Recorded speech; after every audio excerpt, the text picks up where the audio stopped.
Please welcome the members of the Orpheus Club of Philadelphia. Thank you. Voice of God.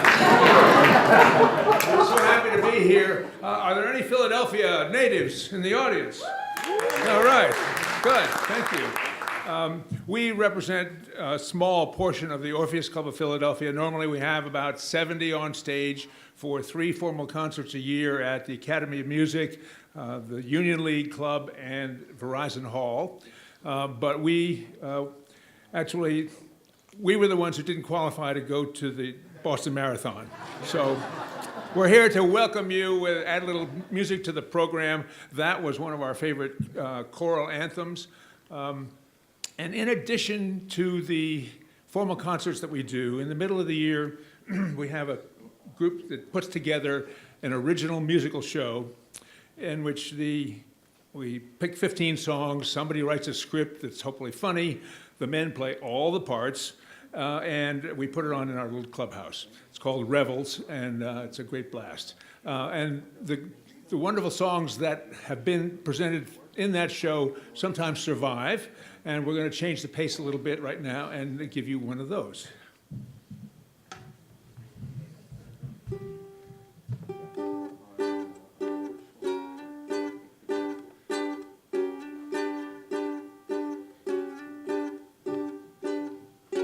Everybody loves a lover.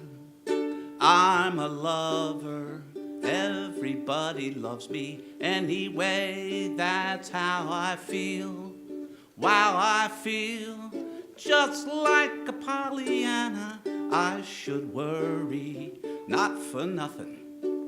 Everybody loves me, yes they do. And I love everybody since I fell in love with you.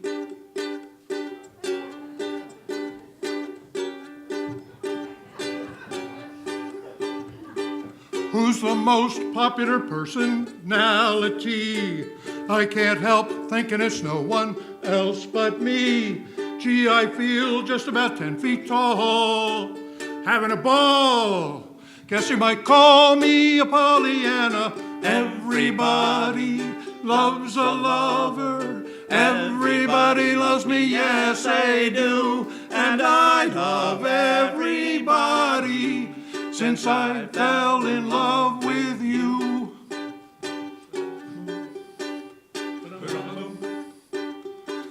Who's the most popular personality? I can't help thinking it's no one else but me. Gee, I feel just about 10 feet tall, having a ball. Guess you might call me a Pollyanna. Everybody loves a lover. Everybody loves me, yes they do. And I love everybody since I fell in love with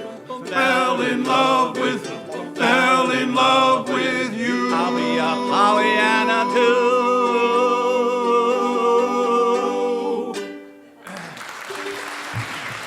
Thank you. I said the men play all the parts. I didn't say they were pretty. We're going to change it again and offer you probably the only English hunting song you've heard all week.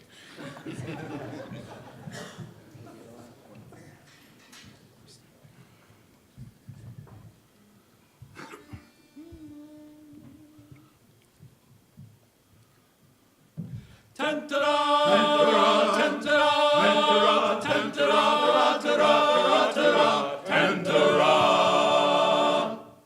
you ken John Peel with his coat so gay? Do you ken John Peel at the break of the day? Do you ken John Peel when he's far, far away? With his hounds and his horse in the morning, for the sound of his run brought me from my bed, and the cry of his hounds which he oft times led. Peel's bugle had would wake in the dead, or the fox from his lair in the woods. I'm waiting for the chariot 'cause I'm ready to go. I never will forget that day, right, when all my sins was taken away. Ride in the chariot to see my Lord. My feet were stuck in the miry clay. Ride in the chariot to see my Lord. I'll serve my Lord to the judgment day. Ride in the chariot to see my Lord. I'm gonna ride in the chariot in the morning, Lord. I'm gonna ride in the chariot in the morning, Lord. I'm getting ready for the judgment day, my Lord, my Lord. I'm gonna ride the chariot in the morning, Lord. I'm gonna ride the chariot in the morning, Lord. I'm gonna ride in the chariot to see my Lord, to see my Lord. The Orpheus Club of Philadelphia.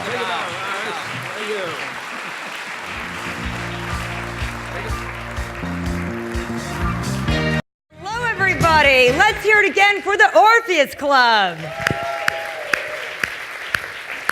I tell you, serving Philadelphia since 1872, these are men that range in ages from recent college graduates to 80 years and beyond.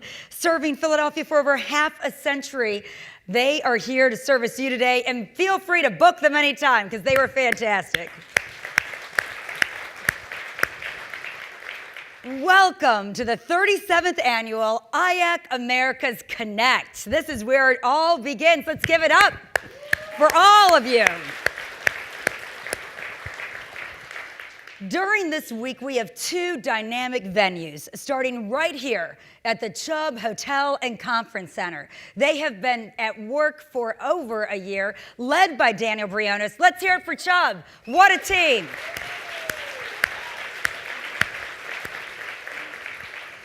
Well, as you heard, I am Laura Schwartz, and it is such an honor to MC this week because I appreciate not only what you do, but how you do it at your venues all over the world. You know, I was very privileged to serve a really cool venue for 8 years. It was pretty historic. It was built in 1792. It took 8 years to build. It's a beautiful neoclassical style. It's about 6 floors. 3 are above ground. The other 3 are below ground, even contains a bomb shelter and a bunker. With great water supply. It's our own, can't be contaminated. It's about 55,000 square feet, 32 bathrooms, 135 rooms, and 3 kitchens. So when you talk venues, I totally get your language, because serving as the White House Director of Events during the Clinton administration was just an incredible moment to see people come together and do what you're doing here this week. You know, I look at the 3 fundamental basics of great conferences, great meetings that you create every day in your venues around the world and that you are doing this week as attendees yourself. I believe that great events are meant to share challenges, search for solutions, and celebrate success. Or as I like to say, eat, drink, and succeed. And that's what all of you are going to be doing this week.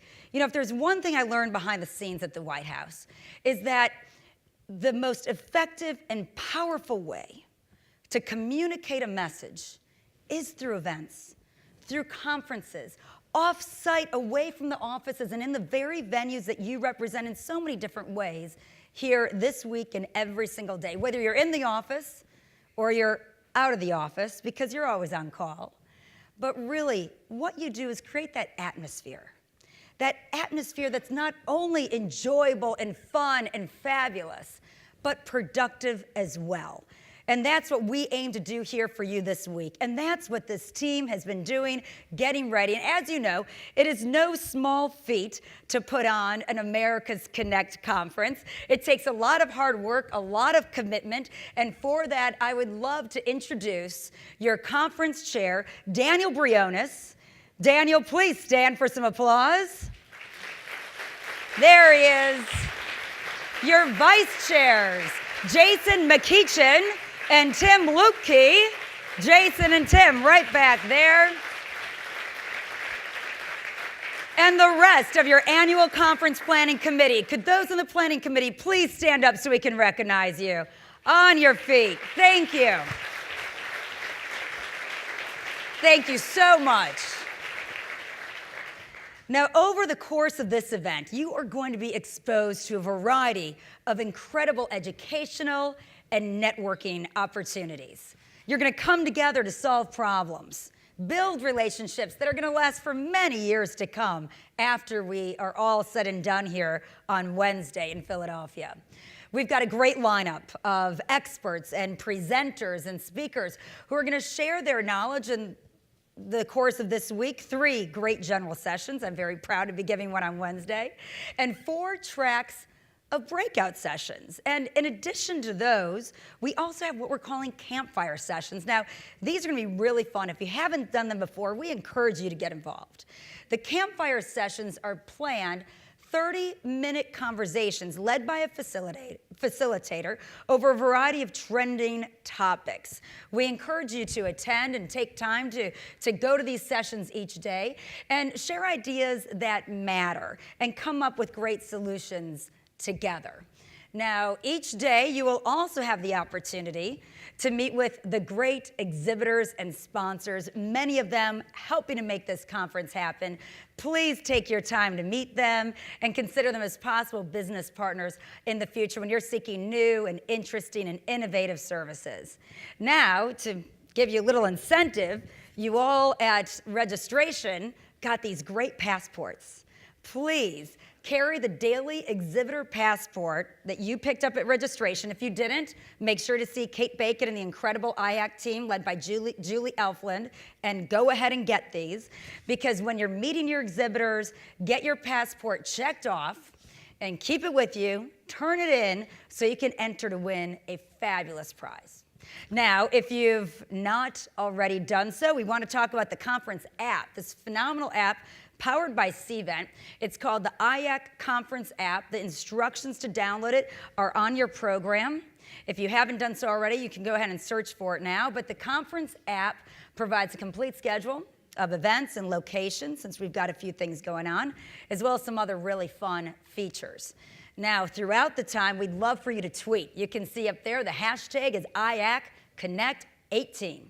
On Wednesday, we're going to give out 2 awards. They're both $100 iTunes gift cards. One person's going to get a gift card for the most conference tweets, and the other winner is going to get a gift card for the best conference tweet. So start thinking about what you may want to say. We'll be using this cool technology Everwall in this room. I think you're going to see it in a second. And it's going to keep track of who's tweeting how much. You can see everybody's level, who's doing the best, who needs to come up a few notches, because you can compete for those great prizes the end of Wednesday when we finish up right here in the Lafayette Ballroom. Now, this week, IAC is giving you every way to interact and get your points across at Connect. We're going to use this cool audience participation app called Glisser. Now, Glisser is going to be at work throughout many of our keynotes and workshops. It lets you ask questions directly to our speakers without having to put up your hand. It allows you to vote in different polls, and we're going to have those throughout each day this week. You'll also be able to view, for example, our keynote speaker this afternoon, Al Calarco, his slides in real time, and you can download them afterwards and have them with you as part of a permanent record of IAC. Now, we're going to ask you all to participate in Glisser, and in just a few moments, I'm going to throw out a poll question, so please go ahead and take out your phones. Start up that app if you haven't already, and if you have any problems downloading it later, just see Kate or Julie or anybody in one of those great IAC polo shirts. So you'll see in your conference app, it's pretty simple. You go in, and there's an icon. It says Glisser. I'm just going to tap Glisser. And then after you tap Glisser, you're going to have a list of all the different keynotes and sessions participating in this audience participation app. So if everyone could get out the phone, click Glisser, and then find the current session. And it is titled Innovation and Leadership in a VCUA World. So that's Al Calarco's presentation, Innovation and Leadership in a VUCA World. Do you guys see it? If Feeling good? Awesome. So we want to go to our first poll. So thanks to Ben and the team at Glister, they're going to put up the poll. All right, here it is. If age is only a state of mind, which category best describes your state of mind right now? As with all these, you're going to have a couple of options to choose for the poll. You can click cheeky child. I've dated some of those. Tormented teenager, a mad midlifer, or maybe you're a groovy grandparent. Say the Orpheus Club had some cool groovy grandparents up here. All right, so are we registering? All right, let's see the answers. Okay, we got, it looks like mad midlifer is taking it just beyond the cheeky child. Oh, and it keeps changing. Look at that. See, cheeky childs are coming up. Still, the mad midlifer gets it. Oh, okay, we got this down. This is great, but you know what? Let's try one more. Let's try one more. Okay, if you could travel in time, would you want to see the past, the future, or your beloved Eagles win the Super Bowl again? Tell you, even a girl from Chicago wants to see the Eagles win the Super Bowl again. All right, please register your answers. Let's see what we got. And Ben? Okay, trending up, the future. Hey, I think that fits right in line because IAC is about the future. This week is about the future. I'm glad we are ready and on target. Excellent. So we got Glister down. Love it. I hope you have a good time with the app and maybe want to use it in the future. And again, they've got help here throughout the conference if you want to learn more about the product. Now that we've got Glister down, got some of the housekeeping down, it is my pleasure to introduce your very own IACC-Americas president, ladies and gentlemen, Mr. Sean Anderson. All right, Sean. Eye of the tiger. Thank you. Thanks, Laura. So welcome, everybody, to Philadelphia. That's right, the city of brotherly love. And I, too, want to lead off with a congratulations to the Chubb Center and Daniel's team for playing host to the 2018 IACC Connect. I know you got a terrific few days planned for us, and it has been an awful lot of effort to get us this far. So we really appreciate everything that you're doing.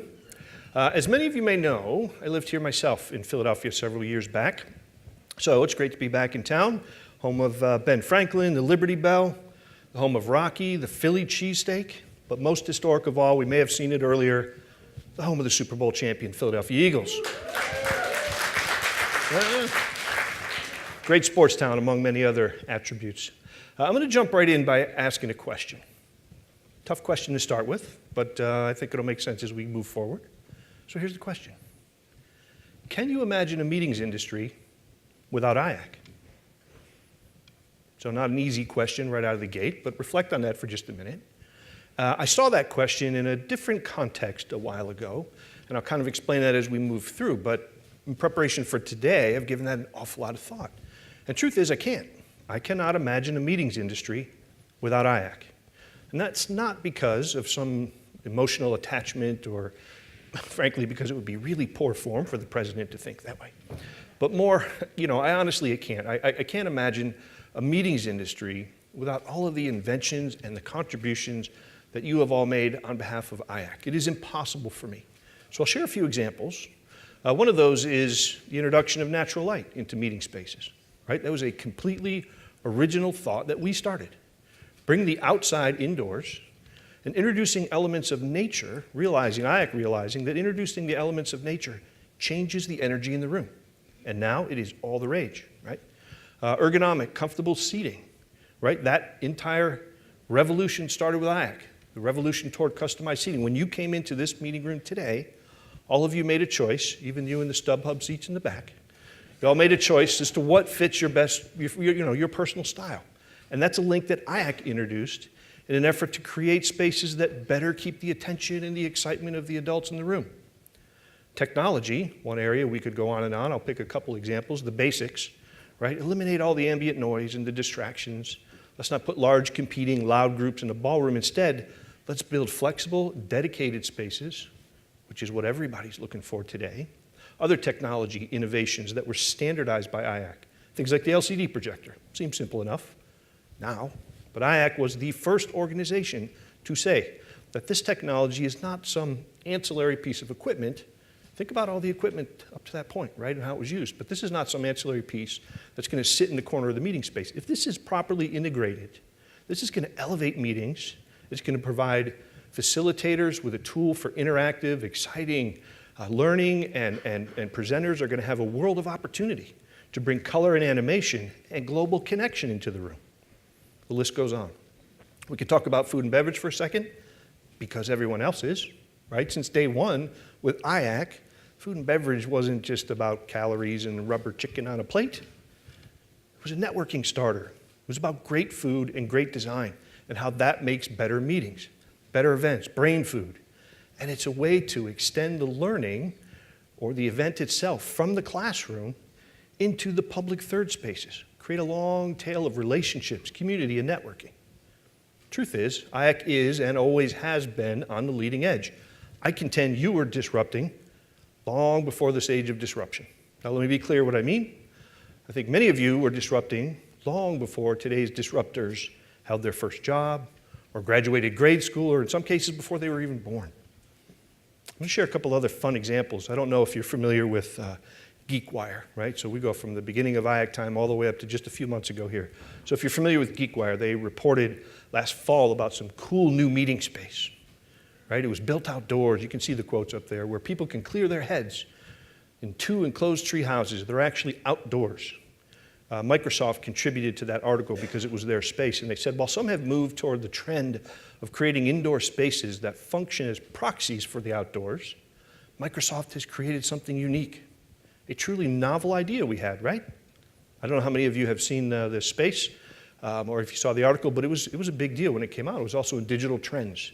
Everybody was bragging about it. The tree houses were put together as part of this new system that allows people to meet in new and creative ways. And Microsoft, for that article, they added that people absorb the environment.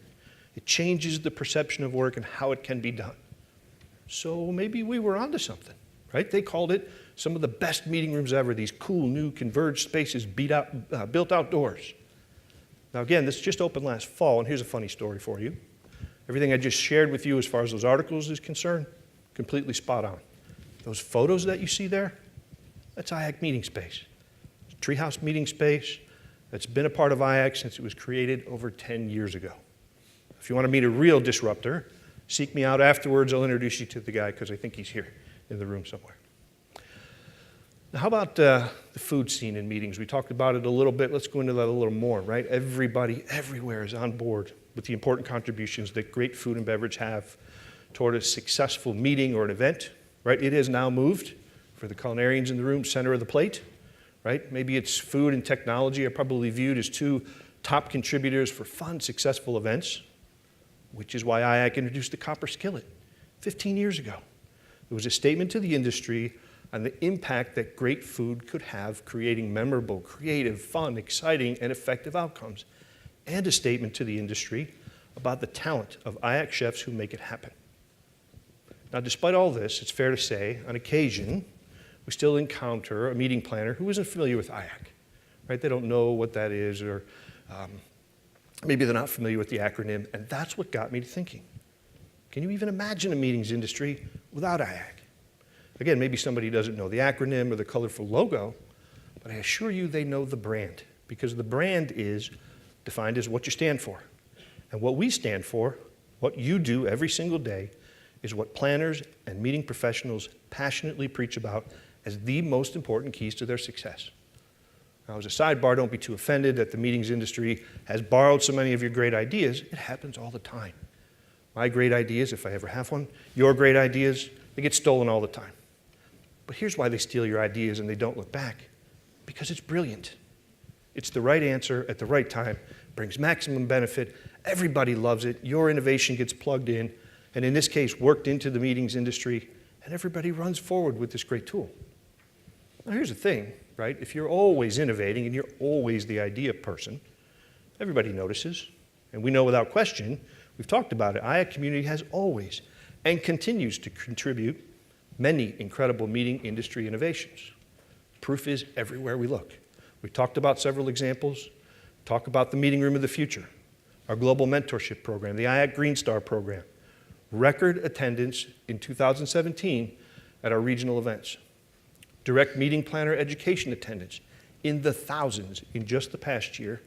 That's IAC content delivered by IAC to meeting planners around the world every single day. It's why meeting planners from across the Mid-Atlantic are going to join us at the Franklin Institute tomorrow for an opportunity to network and spend time with the best and the brightest. Stock value of IAC is rising across the industry. Interest has never been stronger. I genuinely believe this year will be our strongest growth year, certainly in the Americas, the strongest growth year that we have seen in 10 years. The reason IAC value is rising is simple. Event planners and organizations are more reliant than ever on their venue partners to create strong, memorable, fun, creative experiences. Meeting planners have positioned you as co-owners of their overall success. Pretty strong testimony to your expertise. Now, I started this conversation a bit of a provocative question, a little bit of an attention grabber, right?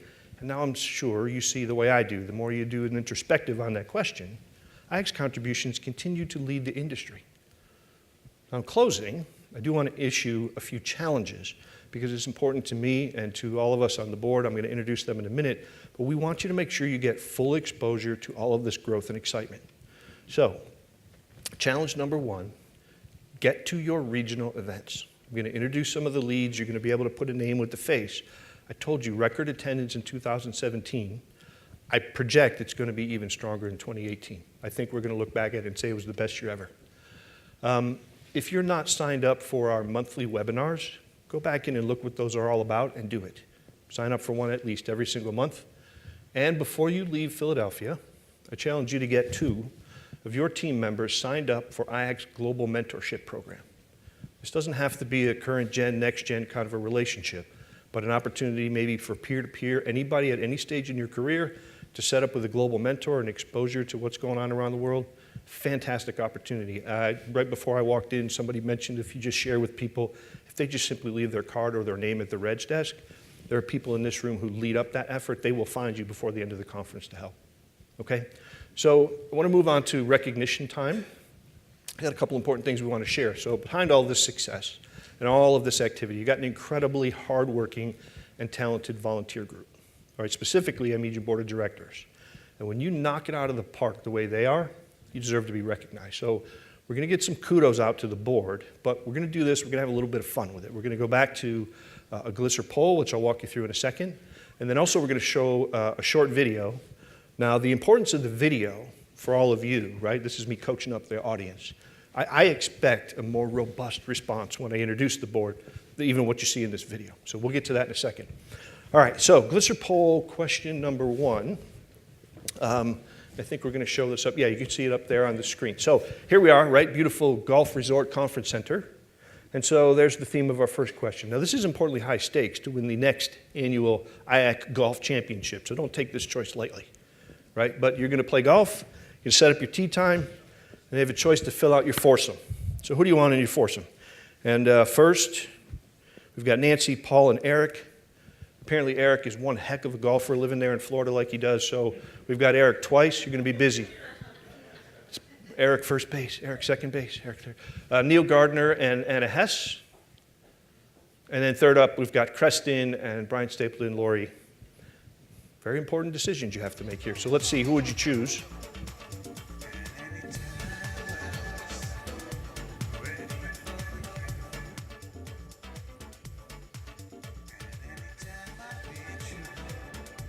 All right, everybody got your decision made? All right, let's see how the poll turned out. Looks like Creston, Brian, and Lori. Things are going to warm up a little this afternoon. Looks like you're playing some golf. All right, so the idea here is I just want to get the names of all the board members up here in lights, and we're just having some fun. So we've got another poll question. All right, so another very important decision you have to make here. So tomorrow evening, you make the mistake of letting the sommelier choose the wine for your table. Yeah, and of course they choose a $650 bottle of wine. The question is, who are you going to choose to invite to your dinner so they can pick up the tab? Now, I've eaten dinner with a few of these. If you want some coaching, I can tell you who not to invite. But Tim, Susan, Eric, Alex, Andrew, Jason, maybe, Jason? Cedric and Joe, Medi, Ken, Mr. Jeff Loeffler. Enough time, or you just want to open the $650? I think we have the wine? All right, so how do we do on this poll? Here, who's the winner, if you will? Oh, wow. Looks like a little louder. I don't think he heard you. Alex, are you here? We're going to send you the bill. You left it. So I don't know if congratulations are in order, but here comes the bill.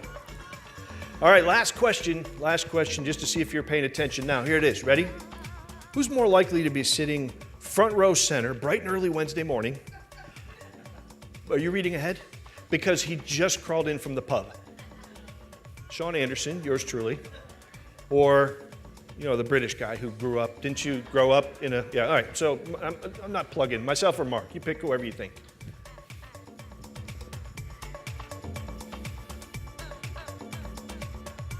All right, I think we're ready. I'm interested, Mark, how this turned out. Wow. Yeah. Huh. So I wrote that part of the speech, just in case you're wondering, and you're welcome. Yeah, it is fixed. It is fixed. All right, so I told you about a video. I don't know if Cindy Novotny is in the room, but you got to get this guy on your circuit. This guy knows how to control a room. So we're going to show you a quick video. Little kid, kind of leading his audience, if you will, through a parade. It'll make sense when you see it, but what you're paying attention to is the hand signal from the kid and the response from the crowd. We roll that video.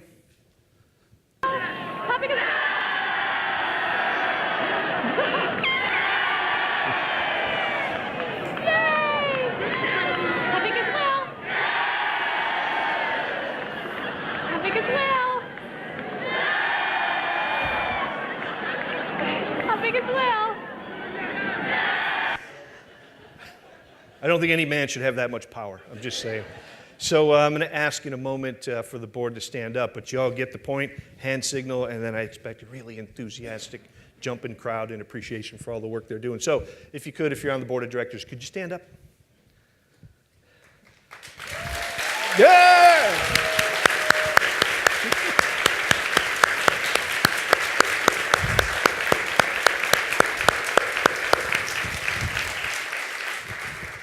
Eyes up front. All right, so also we've got some outgoing board members. Jeff, Ken, I know that Andrea is not here with us, but Jeff, Ken, are you here? Because if you are, you're about to get some applause. Are you here? Could you stand up? There you go. Thank you. All right, so hold that thought, because up next we're going to talk about our IAC ambassadors, right, in the different regions. We talked about the success they had in 2017, and so I'm going to call your name here in just a moment, and when I do, we're going to do this on an individual basis. So I call your name, just stand up, and you can see what property in that they're from when you read up here on the screen. Okay, so Sue, if you're here, there you go. Remember this kind of applause. Sarah? There we go. That's it. Cindy.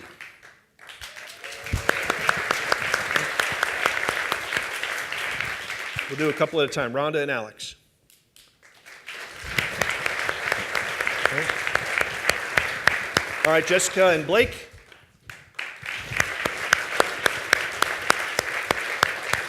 And I don't believe Kim's here yet, but Sylvia. There. All right, so all of you, fantastic job in that ambassador program for 2017.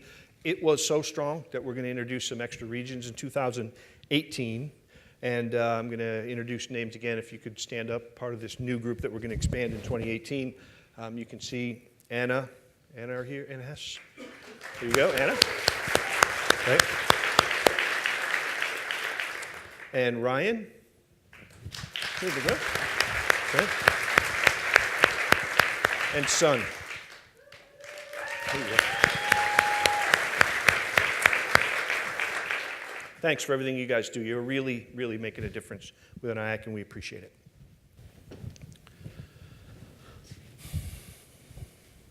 So one last thing to do before I turn things over to Laura.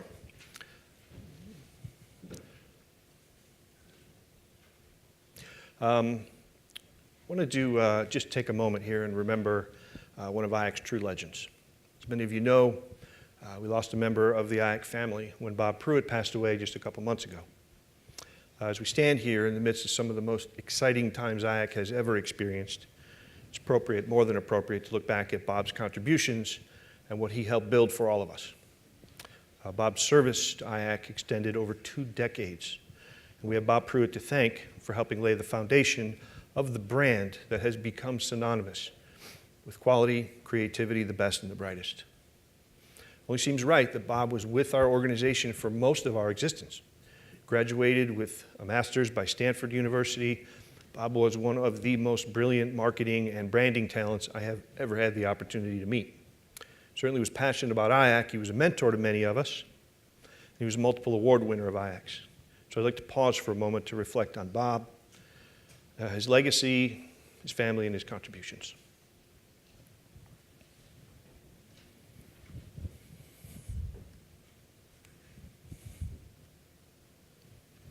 Thank you. Now lastly, many of you may know that among Bob's many talents, he was an exceptional wine guru. Now, we at IACC have a way of attracting those types. I think you know who you are. But unlike the rest of us recreational experts, Bob was the real deal. He was a true wine aficionado, as in, the guy was co-founder of the Society of Wine Educators. He knew his stuff, which explains why, as Bob passed through the pearly gates, I am told, St. Peter could be overheard saying, "Welcome to the kingdom of heaven. Man, are we going to need more wine." So we'll miss you, Bob. Thank you.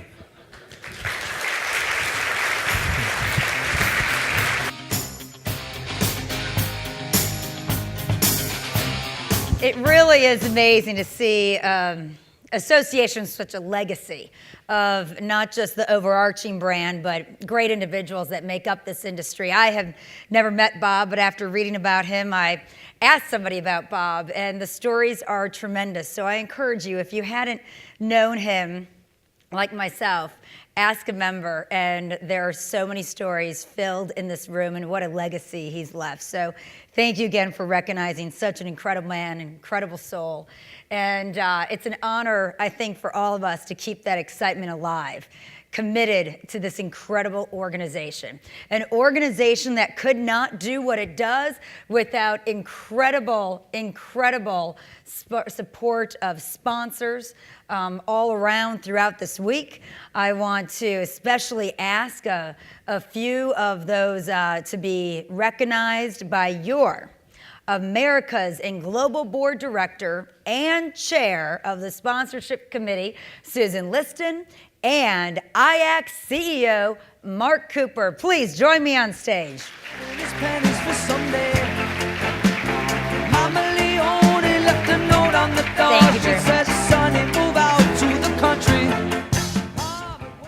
Well, hi everyone, how are you?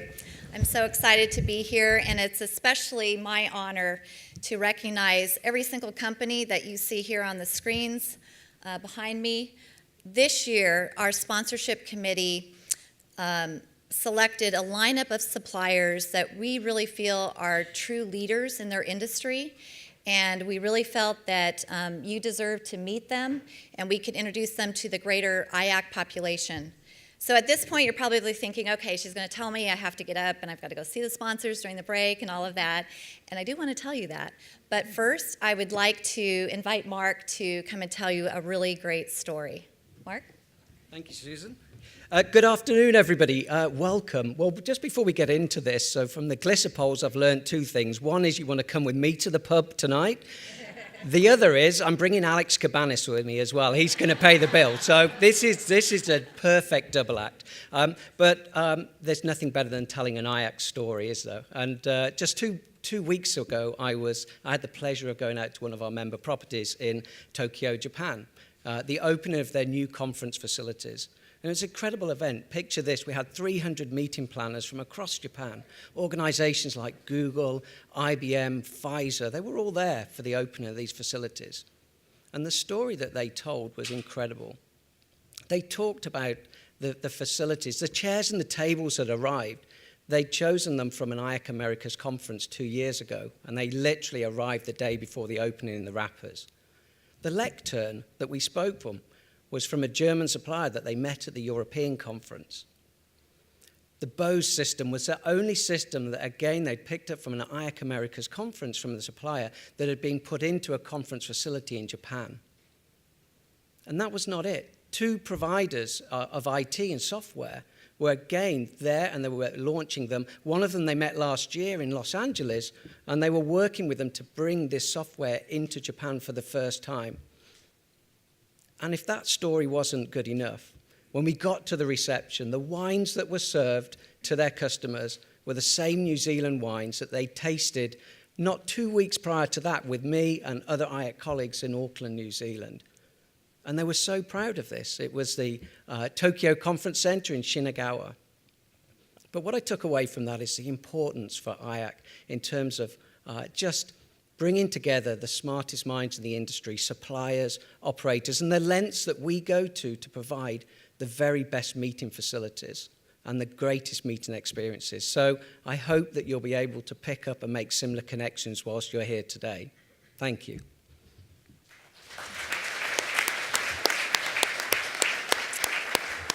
So I've already started to make the rounds out there to meet our exhibitors and sponsors, and I hope that if you haven't done so already, you'll do the same. Many of these are really introducing their products for the first time to IACC. They're new products and services that you probably have not seen, that your customers have not seen. And so I, for one, know that I'm going to be out there looking for those new opportunities, and I really invite you to do the same. So thank you for being here. And now I'd like you to join me in a round of applause for all of our supplier sponsors. They're really true partners for us. So thank you.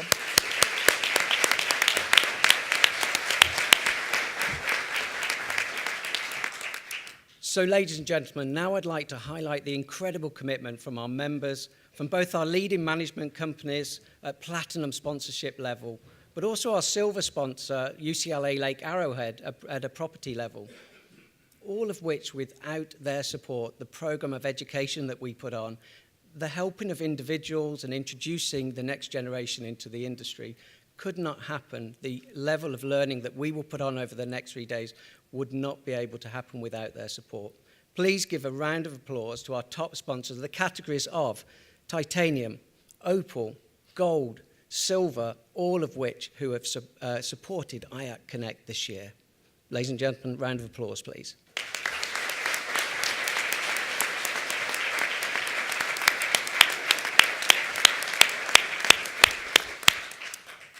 And finally, I'd just like to ask those who are involved in our sponsorship committee and those who actually helped introduce a supplier this year to attend, please stand for a moment.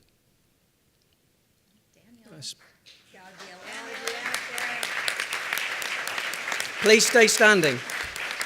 Please stay standing. So for those of you who are an important supplier partner, be aware that they're already planning 2019. If you walk past these guys in the hallway, don't make eye contact and walk fast in the other direction. But no, seriously, please, again, give me an opportunity to thank Susan and all of the team for introducing a great, great lineup of suppliers. We're looking forward to interacting with you and you becoming part of the IACC family over the next 3 days. Thank you.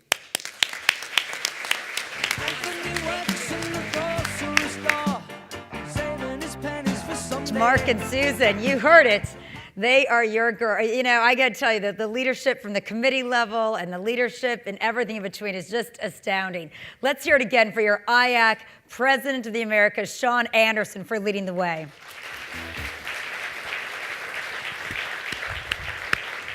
It's truly a great testament to his leadership. Now, I got to tell you, back by popular demand, it is such a pleasure to welcome back yours, Mr. Mike Vandevever. Mike, I don't know. I'm not sure if you're aware of everything that Mike does. You know, he's going to guide us through the conference every day as our meetings architect. Now, he's got 25 years of experience, which you don't look old enough for, Mike, but he's been in this industry for 25 years as a conference interpreter and as a meeting designer. Now, in addition, this man is an executive consultant coach on national and organizational culture. He regularly provides content at international conferences, including IACC events around the world. So with that in mind, Mike, thanks for seeing us through the next few days. Mike, it's all yours. Thank you, Laura. Right.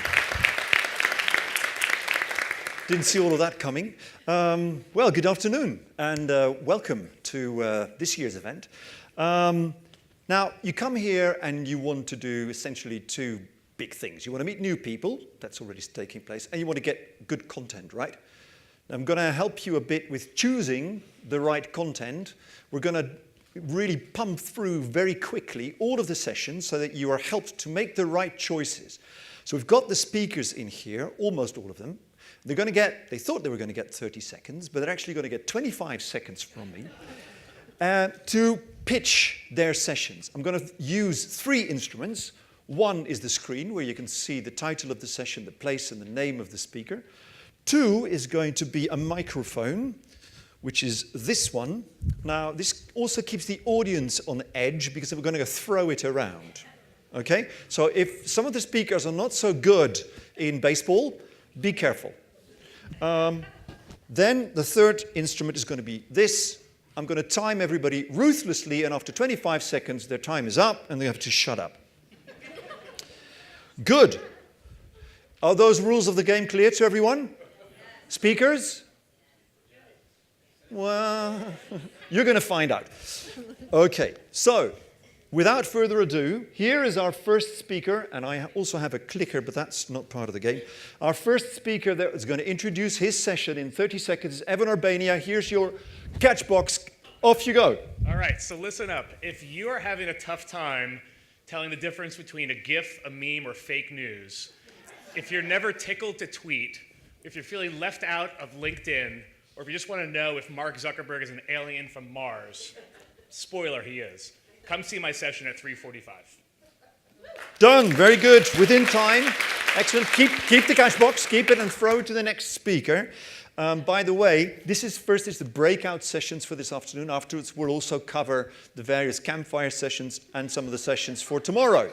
Here we go. Next is Nancy and actually me, but I think it's fair for Nancy to do this. Nancy, where are you? Okay, good throw, Evan. Thank you. Here you go. All right, so the university's Fish Bowl this year.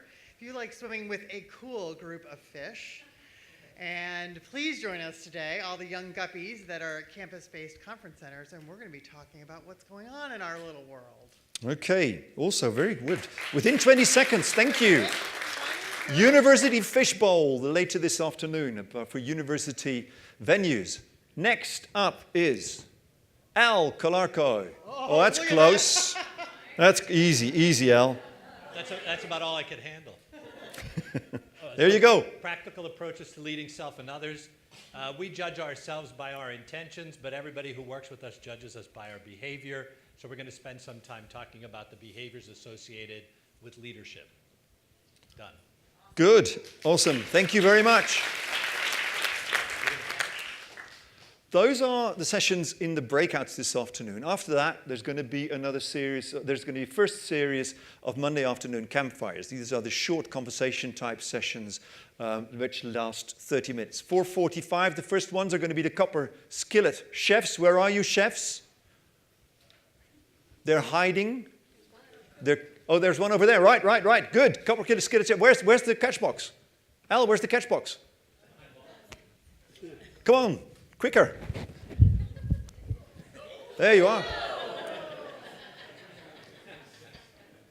Okay, please tell me your name, because Copper Skillet Chef is a bit generic. Leanna. Okay, and what is this? What's going to happen in your campfire? I don't know. I think this is an excellent reason for going.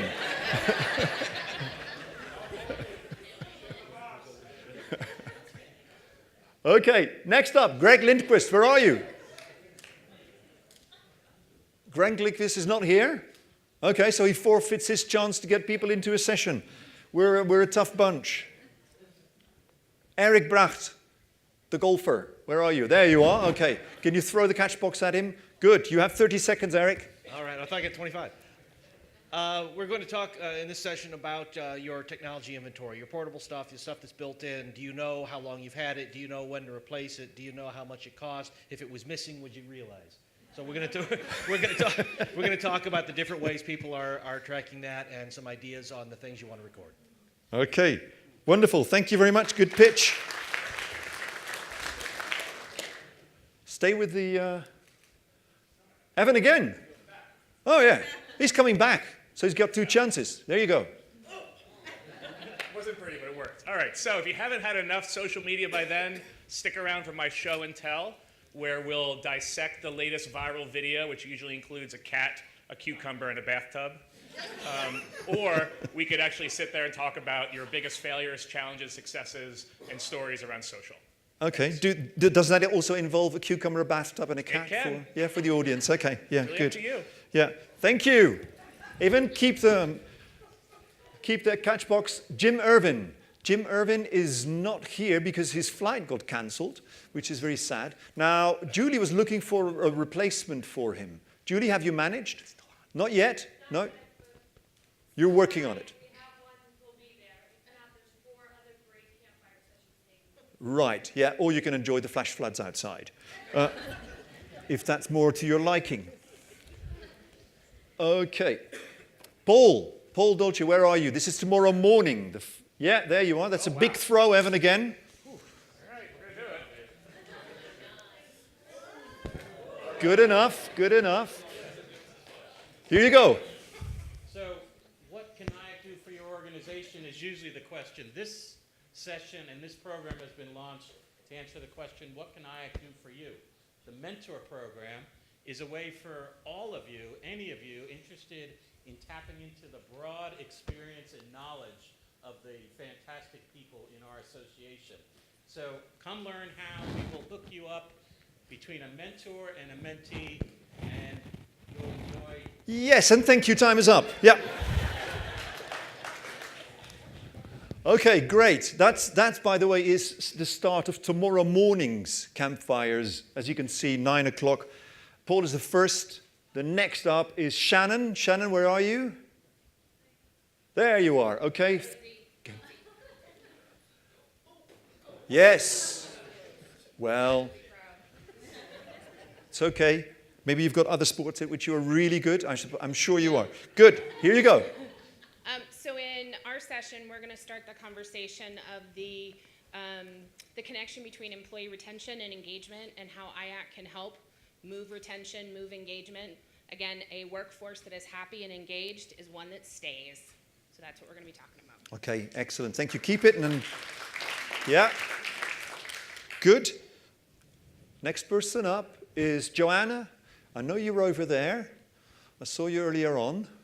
So you need to could you stand up and introduce your session? No, you're not. Oh. Where am I going? Joanna's not here? Okay, well, another person who's forfeited their chance. Happens, life is tough. Now, then, this, I believe, Janet, where are you? Janet, this, I think, is the last chance for the Tuesday campfire sessions in the morning. Quick throw, very good. Thank you. Here you go. We will talk about the Latin American culture to understand how the meeting planners' purchasing behaviors. Okay. All right? Yeah, that's quick and very clear. Thank you very much. Stop, reset. Reset for Kevin. Kevin Hannon. He wasn't able to attend either, and once again we had to be ruthless. If you can't attend, you forfeit your chance. He wrote a really long mail with lots of bullet points, and I'm sorry. Yep. Kevin again, that's the other half of the bullet points. This one is one of the Tuesday breakout sessions in the morning. So after the campfires, there are going to be 1 hour breakout sessions tomorrow morning as well. You can choose from. So Kevin is one. Carolyn White. Carolyn is definitely here. Yeah, can you catch the catch box, Carolyn? Here you go. You're going to bring it. That was specially for the photographer. Well done. Thank you, Janet. Good. Here you go, Karen. I hope you join me tomorrow. We're going to do a mystery wine tasting, which will be a lot of fun. I'm drawing on 30 years chef experience, and I am a certified somm. We're going to talk about profitability in your beverage program, and don't leave it on the table. So hope you'll join me. Okay, lovely. Thank you very much. Don't leave it on the table. Yes. Carolyn. We have a breakout session by Brian Friedman. Brian, where are you? There you are. Hello, Brian. So I can't compete with Carolyn because I'm not going to be pouring you anything to drink. But if she's full, I'd love you to come to my session. Since last year's gathering, I've traveled to 6 continents exploring the trends of how all of us are eating, how we're drinking, and we're going to be focusing on the trends in wines, spirits, how we can apply that to maximizing your profits and really standing out from the rest of the crowd. Or you can just drink with Carolyn. Either way, it's a win. Lovely. Thank you. And of course, we're particularly interested in what's happening in Antarctica, the 6 continents. Hopefully this year. And that's Brian again, because in addition to having a breakout session in the morning, he's also doing very good. Yeah. That guy has an arm. He just caught the catchbox from himself. What's going to happen during the mystery culinary tour, Brian? I can't tell you. It's a mystery. So we're going to a mystery location, as we have for the last several years. I think everybody is going to be bussed there, unless the helicopter has been written. Okay, it's a bus this year. And as we've done in the past, we're going to be not just looking at what's happening right now in the United States and around the world in terms of the food trends that are shaping how we're eating, but we are going to have samples. So now I can compete with you, Carolyn. We're going to have, I believe it's 5 courses. Yes, okay, 5 courses. Thank you. Time's up. But make sure you eat. It's not a full thing, and you need to eat, but have some food in your stomach. You're drinking too. Thank Okay. While you continue, we move on to the next. Sorry, Brian. We know each other. Okay. Tuesday breakout. Stacey Geyer in the morning, 9:30 to 10:30. Stacey, ready to roll? Thank you. Here you go. Well, during Negotiation Must, we're going to have a real-life role play so we can practice a scenario where we're negotiating and practice quid pro quo so we can have a win-win situation. Okay, thank you very much. And you can keep it. Can you throw it to yourself? Where's Cindy?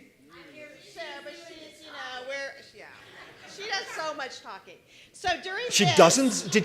Could you repeat that? She does a lot of talking. Okay. Yeah. Okay, so real quickly, we have conducted several on-property mystery shops to many of you in here. So during our session, we're going to talk about the good, the bad, and the ugly without mentioning any names, of course, so you won't want to miss it. Oh, that sounds exciting. That's, by the way, that's tomorrow afternoon, because after the Copper Skillet competition and after the food and beverage panel, which is going to take place at the Franklin Institute, we're going to have some more breakout sessions at the Franklin Institute before we all have dinner together in the various places in Philadelphia. So, site visit.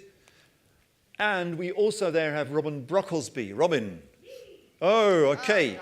Oh, okay. Oh, Robin, ready? Ready. Okay. How many of you guys run your companies and your conference centers totally by yourself? All right, then you're all going to want to be at my talk tomorrow because we're going to learn why it is that 90% of bosses think they're amazing and 15% of employees think they're amazing. We're going to go through 7 key strategies to learn how to make an amazing company cohesion at your place of work and how to create the ultimate dream team.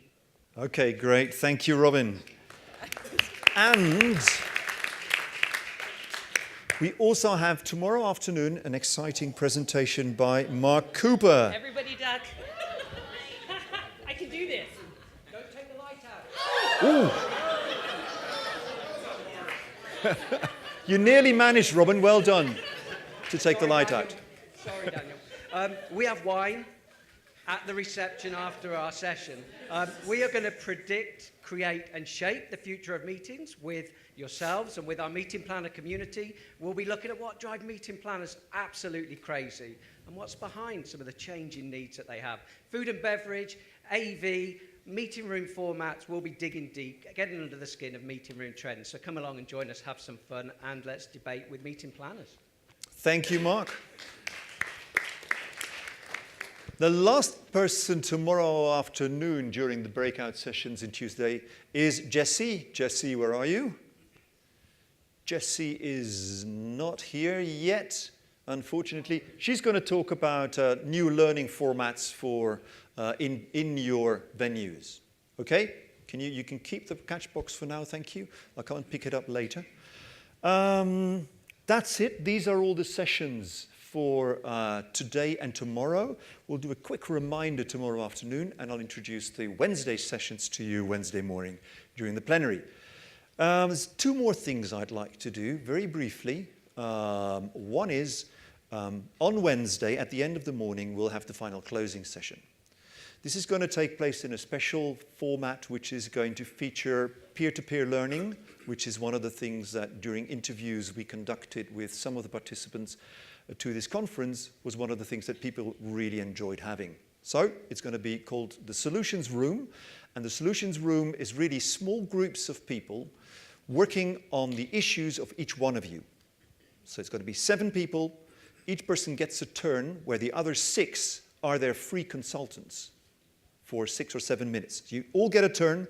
You all get to be the recipient of lots of good advice from your colleagues, and you get the opportunity to share your experience, your know-how, your best practices with somebody who has an issue, and you will hope that they will go home with some good ideas to solve that issue for them. Now, the last thing I'd like to ask you is, so by the way, so that's the Solution Room, 11:15 Wednesday morning. Who here knows everybody? Raise your hand. Okay, that's good. Who in here is sitting next to a person they already know quite well? Raise your hands. You haven't learned anything since last year, have you? Good luck with the networking. Thank you.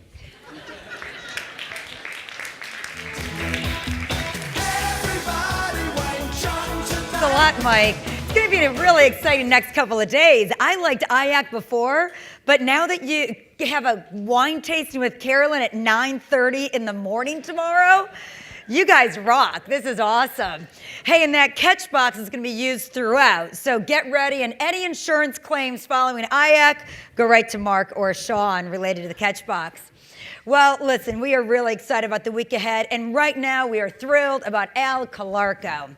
So it is my pleasure to introduce our first keynote speaker of the conference. Al has been associated with the Center for Creative Leadership for over 20 years. He currently serves as a Global Solutions faculty member and executive coach. He provides program design, team and group facilitation, and executive coaching primarily in the health sector for the Center's work in societal advancement. Now, he's the lead faculty member for several key clients around the world and delivers on these clients for the very diverse portfolio of CCL. They include the World Bank, Habitat for Humanity, Deloitte, the United States Postal Service, and the World Food Program. Now, as a certified CCL executive coach, Al brings a practical approach to work, helping individuals translate theories into application. That's what he's going to do for us today. So everybody, please welcome Al Calarco.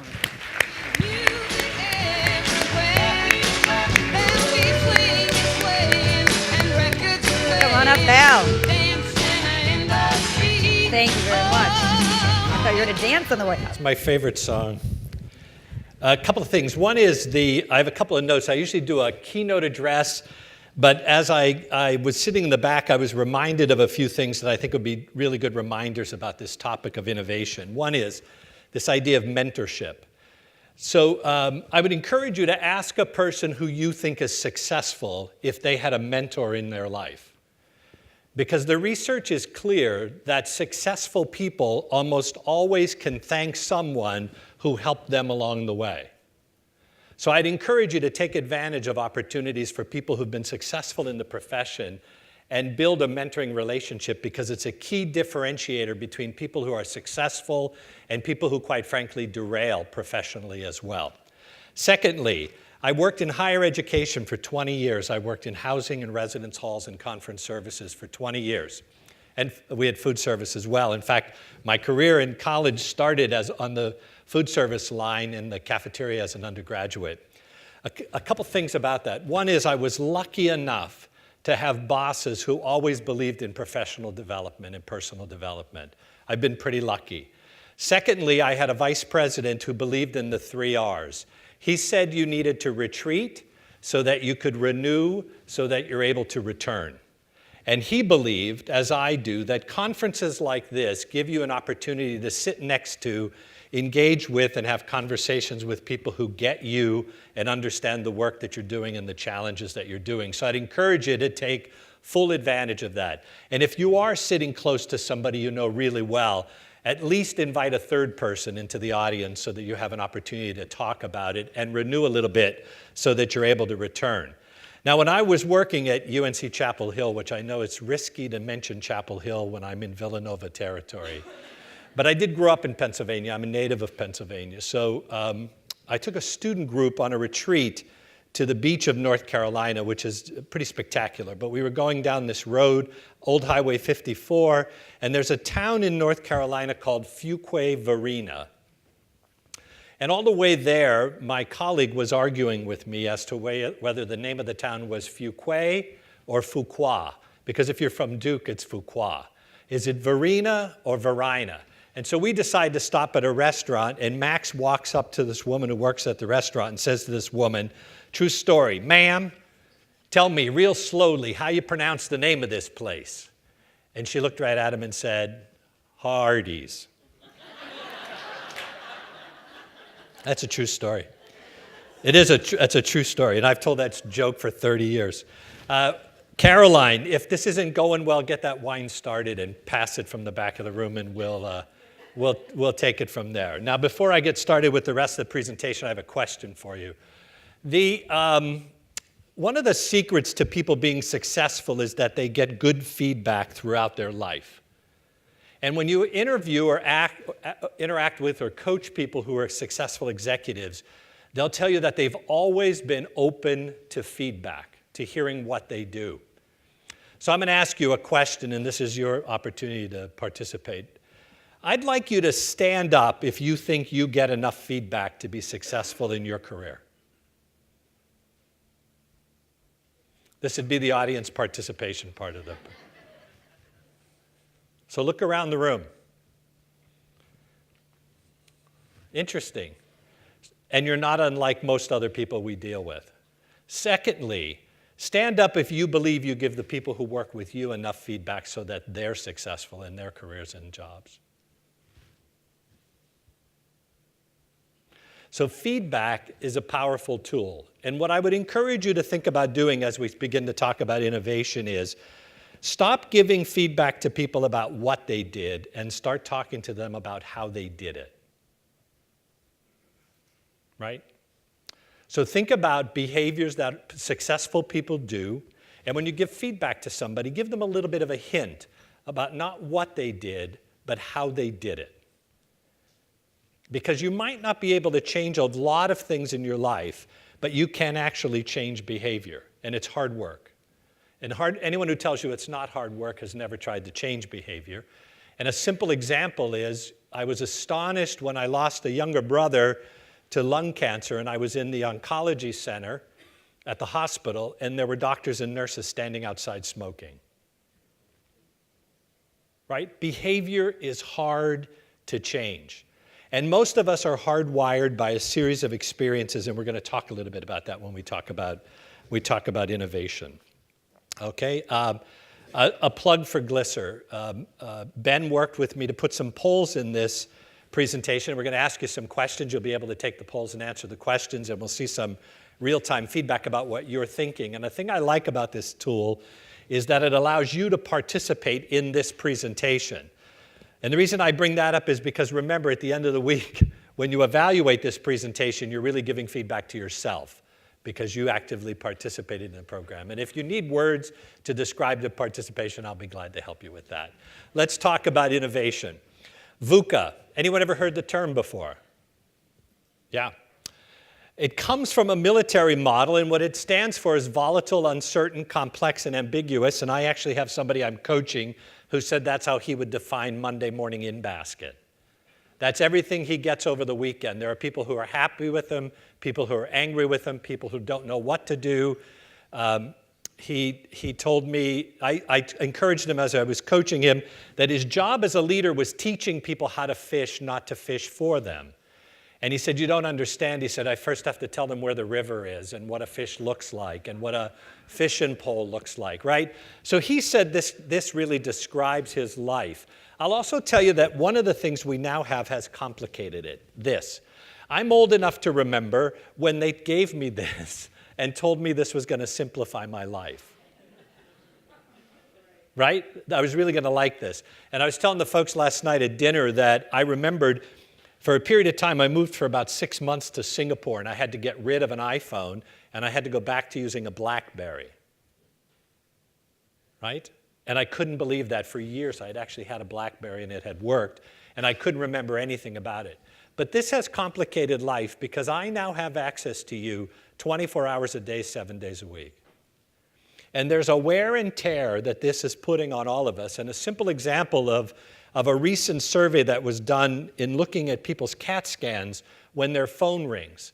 It's the same reaction as someone calling you by name. It has the same chemical reaction as someone calling you by name. And that when they survey people who look at their phones, they'll say to them, how many times in a day do you believe you look at your phone? And people say things like, oh, I don't know, 10, 20. And it's more like 85 times a day. And they'll tell you they're just checking the time. Oh, no, it's just time. I'm just checking on time. So I'd encourage you to know the power of this, the usefulness of it, and the utility of it as well, and know when to turn it off and know when to put it away, because it's having an impact on you that's probably unintended. I went to dinner at a colleague's house the other day. Everyone, phone in a bowl by the door when dinner starts. The whole family put phones for 1 hour, and they believe that 3 times a week it's important for them to sit at the table and speak to each other because it's spun so much out of control. Now, the other thing these phones have done for us is it's ratcheted up the expectation of innovation and change and transition. I can remember sending an email to somebody on a Monday morning and actually giving them a few days to respond to it. Now I get an email, and then I get a reminder that they sent me the email, and then I get a notice that they'd like them to know when I open that email, and then another email before lunch that tells me I haven't answered their email yet. All right, so we've complicated this idea of innovation, so let's talk about it. All right, be innovative. So this cartoon speaks to me because mostly what we deal with is organizations that have every intention of being innovative, but all they do is shackle people, tie them, muzzle them, put blindfolds on them, take their resources away, and tell them things like, be innovative now. I have a rock on my desk and it says, God grant me patience now. Right? Same thing. You ask people to be innovative and you give them no tools, no time, no space, no place to do it, and certainly no authority to do anything in a different kind of way. Okay? So that's my favorite cartoon. So I want to see how innovative do you think you are, and this is your opportunity for audience participation. So take out the app.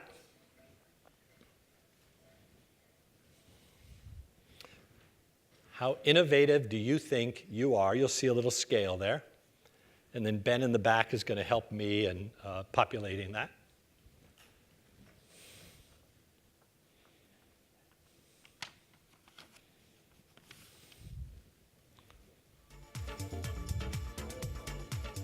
Get up and dance while you're doing it.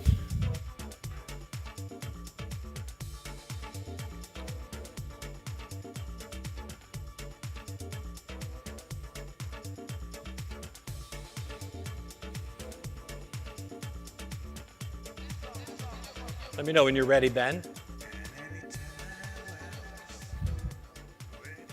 Oh, about half of you. About half of you say a 3 on a scale of 1 to 5. So if this was a room full of 6-year-olds, and I said to them, how innovative are you? What do you think the answer would be? 5s. It would be the same if you had a room full of 6-year-olds and you said to them, how many of you can dance? All of them can dance.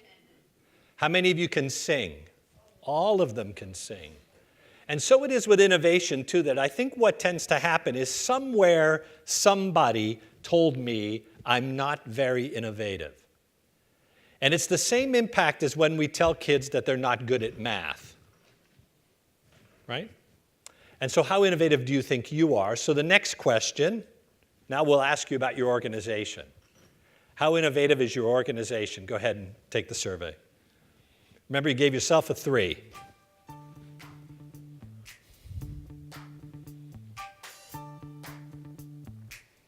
How innovative is Vanilla Ice? Uh-oh.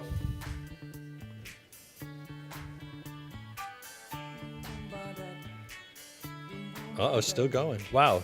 40% of the group believes the organization is at a 4, yet half of you rated yourselves at 3. So who's doing all that innovative work? Right? Just something to think about as we go forward. A couple of myths about innovation. The myths are on your left side of that column. Flash of insight, brilliant idea, individualistic, new knowledge. It's all about the invention, originality, look to the future. Internal, specifically for an R&D, a research and development, new products, all about learning. The truth is, the other column is the reality. Innovation comes from immersion, and what that means is by totally immersing yourself in a new idea or a new project, you're going to fail early, but you're going to fail often. And the reason why most of us are afraid to take innovative approaches is because of the risk of failure. And so what I would ask you is, as a boss or a supervisor or a manager or a leader, what messages do you give the people who work for you every day about how innovative they can be and what kind of risks can they take?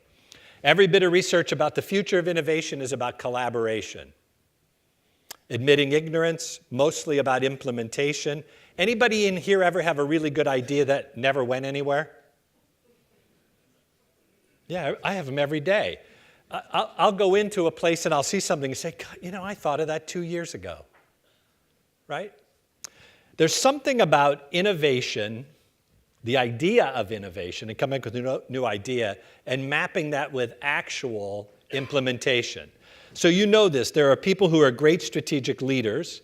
There are great strategic thinkers, great strategic influencers, and then great people who are good at implementation. And for the question for you is, how good are you at implementation of these great ideas that you come up with all of the time? It's about borrowing. You know, Starbucks came from a coffee shop in Italy. It wasn't a new idea. Having people sit around comfortably and talk over a coffee shop is not a new idea. And so you look at borrowing all of the time. You don't look to the future, you look sideways and backwards. And I'm going to give you an example of this. My colleague and I, Larry Hicks is his name, he's since retired. We were working in housing and residence halls with the maintenance and housekeeping staff who were having a war over leaking showers in the residence halls. And they were trying to figure out why the water kept coming underneath the shower curtain out into the bathroom, which is a housekeeping nightmare, right? It's also a facilities nightmare for structural reasons. So we get this group of maintenance people and housekeepers, and that's how they sat. And we began to brainstorm with them. And if you're a maintenance man, what you do is you build up the threshold. You get bricks and mortar and just make a little step there and you step over it. That's what you do. And if you're a housekeeper, you tell them to lower the curtain rod, right? Just take that curtain and lower it. But what they don't consider is people who are over 1.85 meters or 6 feet, and you'd hit your head on the shower curtain every day. My colleague Larry, who was standing right next to me, said, why don't they just buy a bigger shower curtain? And there was complete silence in the room. Because from a maintenance perspective, that's not the solution they were used to. And from a housekeeping perspective, that wasn't the solution you were used to. So what you have to do is look sideways. Network, be open innovation. It's about everything. It's not about new products. And it's about unlearning. And one of the things you want to reflect on with innovation is what's your mindset about learning, right?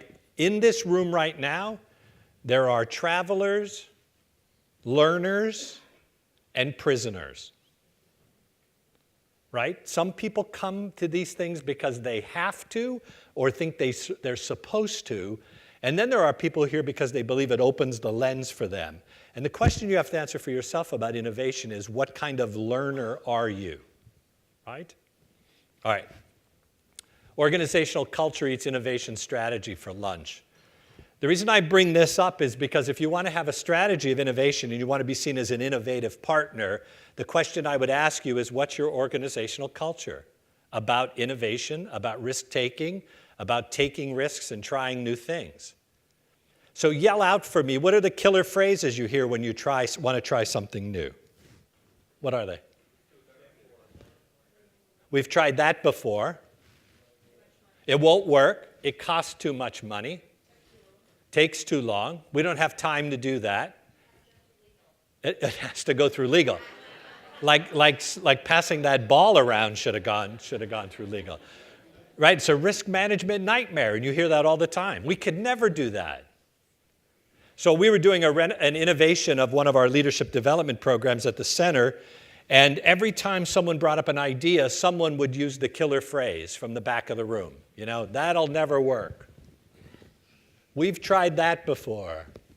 You weren't here in 91, right? We're going to free up your future. I tried all the, because we don't fire people at the center. We only free up their future. It's true.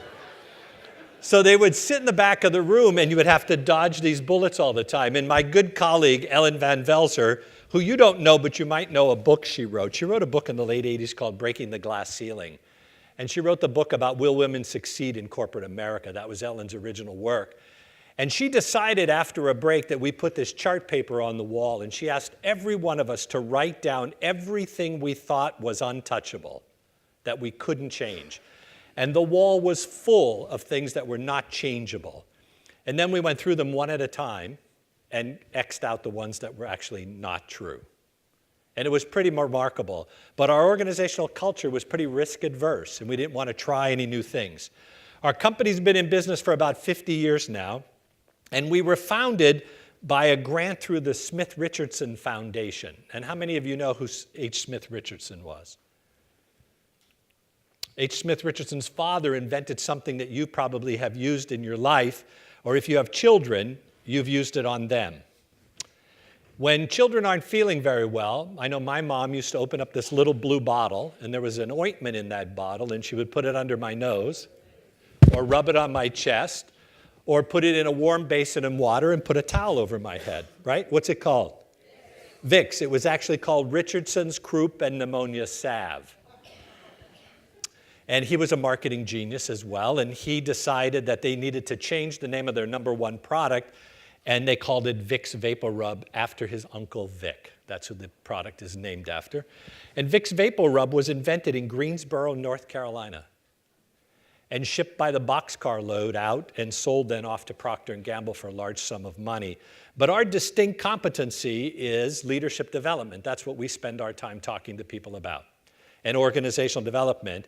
And it's because organizations are so bad at understanding their culture, we believe that we'll be around forever. So ask yourself, what's the culture that's causing you not to take risks and be innovative? And have an honest conversation with colleagues about what's the risk quotient you can take and how much risk are you allowed to take. And you'll get a sense of what your organization is causing to happen, which is good, and what it's causing, quite frankly, to happen that's causing things not to work out so well. So there's a frustrating gap between performance and expectations. 94% of the chief executive officers who come to our Leadership at the Peak program, 94% of them say that innovation is important. And only 14% of them say their organization is good at it. 94%. So it's not about identifying the problem, it's about identifying solutions and some tools, and I'm going to help you with those. Now, raise your hand if you know what this is. Raise your hand if you have no idea what this is. There you go.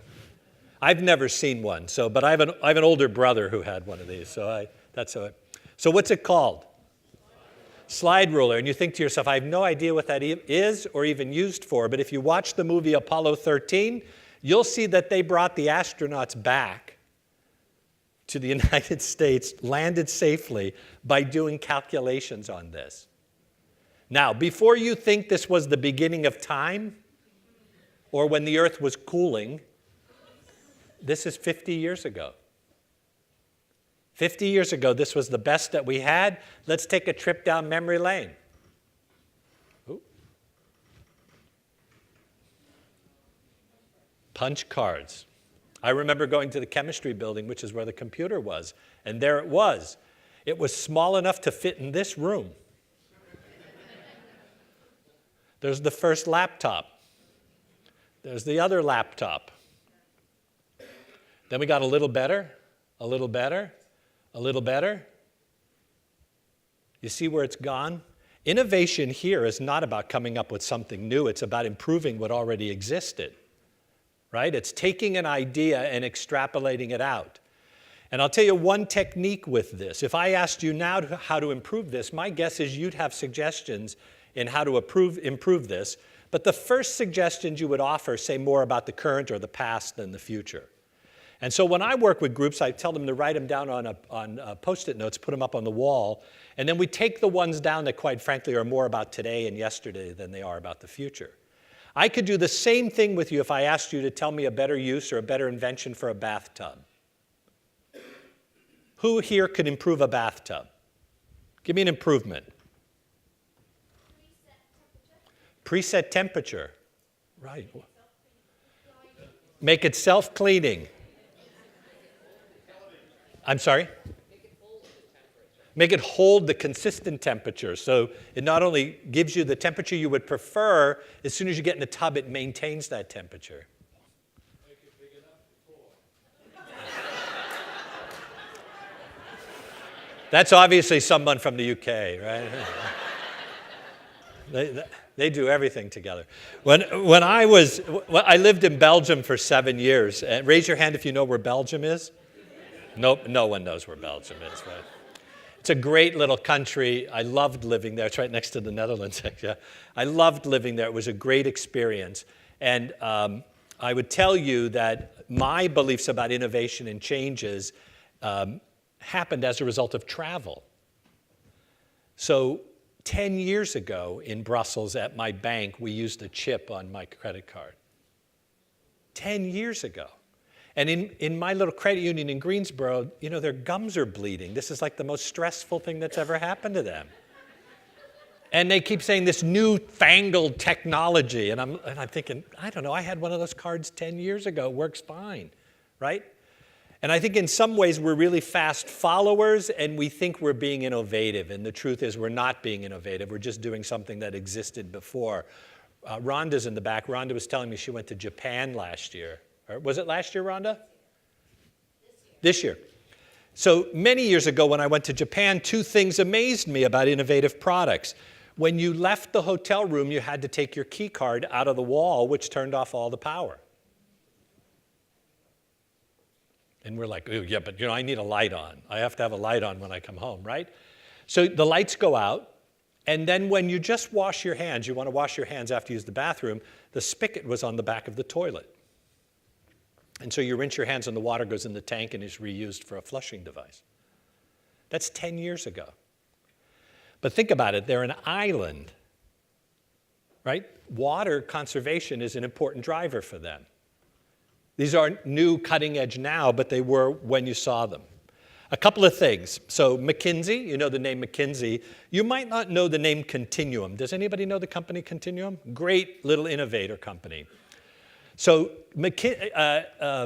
Continuum was called in by Procter & Gamble to help to work with their chemists to create a new way of cleaning floors. Because the challenge was when you bring a group of chemists together and you tell them to come up with a new way of cleaning floors, what do they come up with? More chemicals. So they worked with them and they invented the Swiffer.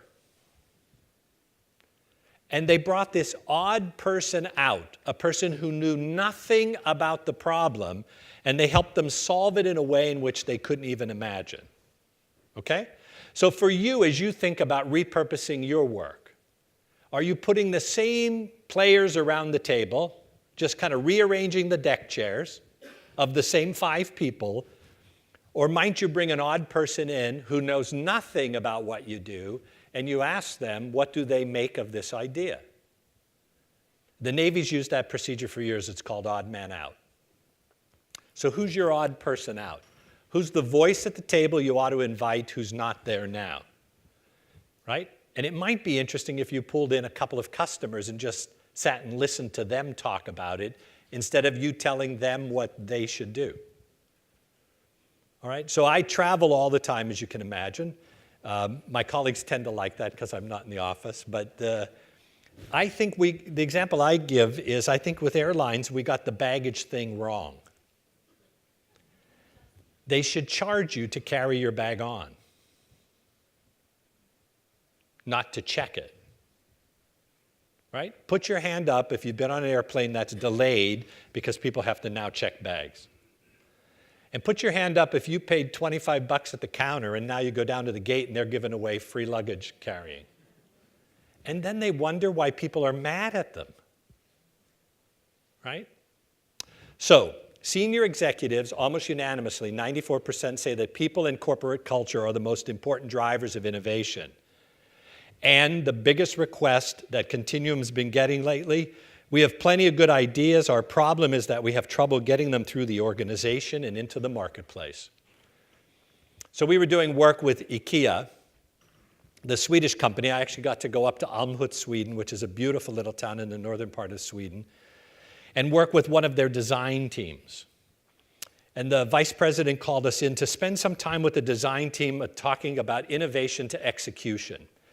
So we did a little continuum exercise with them where we evaluate, in essence, their change index, kind of their tolerance for change and ambiguity.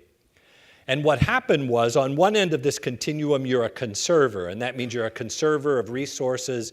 You tend to look more about the past than the future. On the other end are originators, clever, open-ended, always open, new idea. So where do you think the designers for IKEA were? All originators. All of them. But the vice president, she's a conserver. And so she looked at her whole team, literally almost across the room from her, and she said, now do you see why I don't need any more ideas? Because that's what they were good at, generating ideas, but not good at the execution or figuring out how to get them through the organization. I have a colleague, I didn't do that. Did the lights suddenly go up? Oh, good, I thought I had a stroke or something. That's pretty frightening. We need a little warning about that. I'm at an age you have to be careful about those things. But she didn't need any more ideas. And actually, she was frustrated with them about this inability to move it through the system. And so what we talk to them about as innovators and about their design team is how to get to yes and how to ease the condition of the boss to be able to say yes. How to make it easy for her to say yes. And that's what we spend time doing. Most organizations struggle because they can't get it past the executive committee. They can't get the budget dollars to do it. So let's talk a little bit about that. Here are some companies people list as innovative. It's not exhaustive.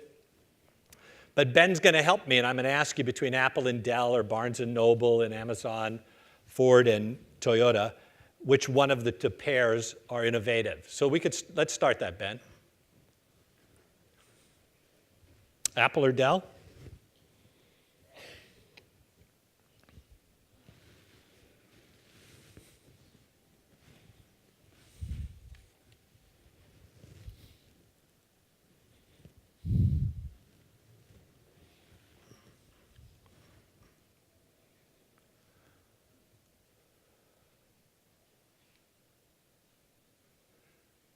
All right.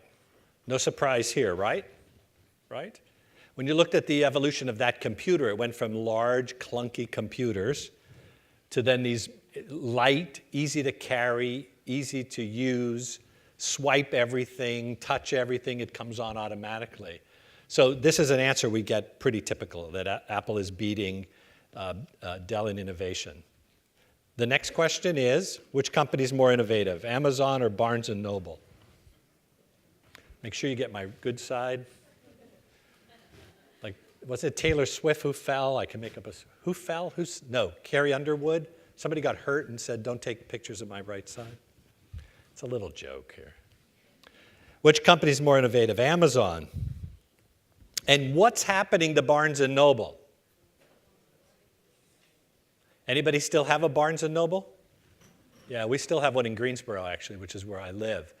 And I go in there sometimes and I think this is the same store it was 12 years ago. Right? So where's the new idea coming from? And what has Amazon done? Anybody here use Amazon? I want my stock options to go up. Everybody should be using Amazon. No, I don't have any stock. But I'll tell you the thing that blows my mind about Amazon is I will literally go online and order something, and it is on my porch tomorrow, the next day. The next day. So you see, it'd be interesting to see what happens to all the big box stores. I have a good friend who works in shopping centers and shopping malls. They're disappearing. They're completely disappearing. And the pendulum will probably swing. People will start to then say, you know, it was nice to be out socially with people and go shopping. But for right now, they're just about eating everyone's lunch. I do a lot of work in Seattle. You know, they're adding 38,000 jobs. Seattle's one of the 2 fastest growing cities in the country. And most of that is Microsoft and Apple. The third one, which company is more innovative, Ford or Toyota?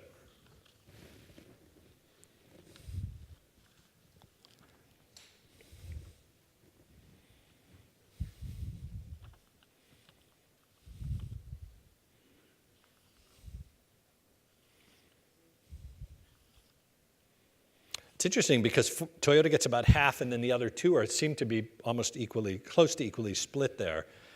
Innovative, and it depends on what you're looking for in a car, right? And when you buy a new car, one of the things you realize is, how did I ever live with my other car? Because it seems so new and innovative. Somebody give me an addition to a car recently that you have very much enjoyed. Air-conditioned or heated seats? Air-conditioned seats. Shut up. Air-conditioned seats. Oh, I like the idea. I live in North Carolina. What else? Rain adjusting. Let me get a pen. Hold on. Rain adjusting. Good idea. What else? I'm sorry? A backup camera. Wi-Fi in your car, which I didn't like the other morning when the person pulled out in front of me, because she was on her phone, drinking her Starbucks, putting on her makeup, coming around the corner. That's what she told the police officer. I would say nothing. I would say, you know, I have to talk to an attorney. She was like, oh, yeah, you know, I do it every morning. I'm running late. And I'm thinking, I'm going to say nothing. It's going to be fine. What else in a car? I'm sorry? A heating steering wheel? Parking assist? My sister could use that, yeah. Parking assist. All right. So the interesting thing is, who in here works in the car industry? No one. Give me a next great idea for a car. A flying car. Did you ever see the Jetsons? Yeah. Self-maintenance car. Self-washing car. Right? Right. So if you think about it, if you just leave brainstorming out open a little bit, right? One of the ways in which you can do brainstorming that's really fun with groups is you take 2 things that seem to be unrelated and you ask people to make a third thing, right? So I take a flower and a rock. So somebody give me something that has the properties of a flower and a rock but isn't a flower or a rock. A cactus? Mahatma Gandhi? Who said that? Mike. Why did you say that?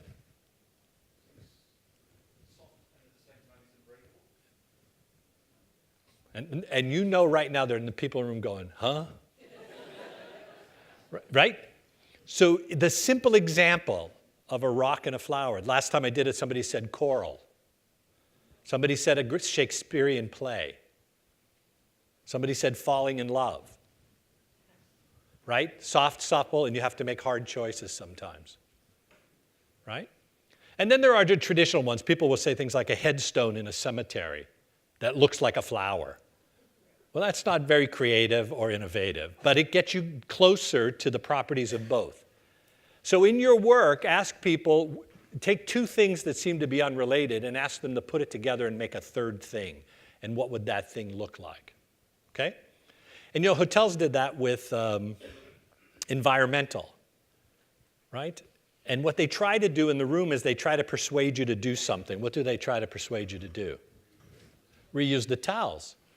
And what they found is if they can tell you that the people in this hotel 75% of the time actually recycle their towels, there's a greater percentage that you'll do it. And if they can tell you that in that room the last month, every bed night spent there, people recycled their towels, there's a greater percentage of chance that you'll do it. Okay? And that's all about mindset. That's what that's about. It's about setting the right mindset for people in an organization when you want them to be innovative. So, what do we say? What do we mean when we say creativity and innovation? We get asked this all the time. We're the Center for Creative Leadership. And how does innovation link to leadership? I'll talk a little bit more about that one. But here's how they link together. Leadership offers three basic outcomes. If leadership is present, three things occur: direction, alignment, and commitment. And direction is just much like it sounds. Where are we going? Alignment is the right people on the right bus in the right seats going in the right direction. And commitment, which is the one that trips people up, is not enthusiasm for your job. Commitment is that I'll be willing to put down my silo walls to benefit the greater organization. I have resources that you need. I'm not going to use them. I'll give them to you. That's commitment.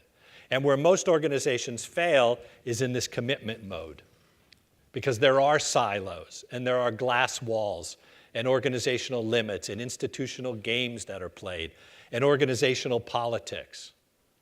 Okay?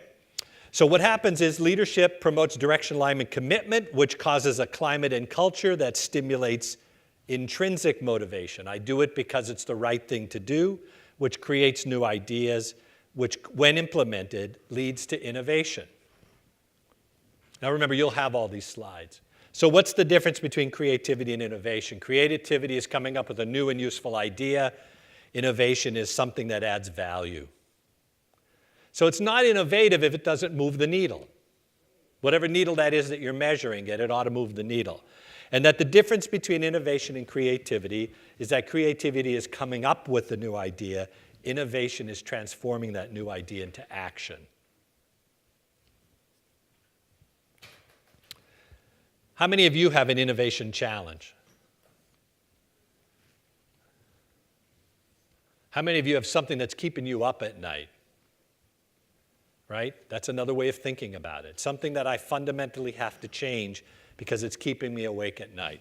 When I coach people, here are some of the questions I ask them when I'm getting them to think about what their innovative challenges are. What are your competitors doing that make you envious? What are some ideas that your team has developed that need to be embraced by the rest of the organization? What are some of the concepts that you know would benefit the organization if you would just implement them? What's broken in your organization that you have a solution for? What are some concepts that haven't gained traction in the other parts of the organization? I asked them these 5 questions, and before I meet with them, I actually asked them to answer these questions, send me the answers, and then when I work with them one-on-one, we actually go back to these and talk about how many of these are true versus perception. How many of these are within my sphere of control, and how many of these do I have to influence other people to be able to do them? Okay? Back to your glisser. I want you to name an innovative person.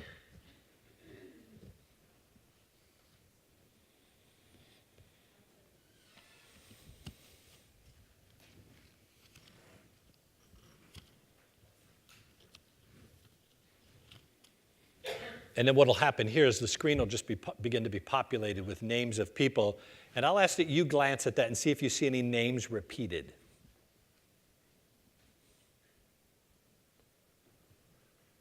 Shout out to Ben Franklin.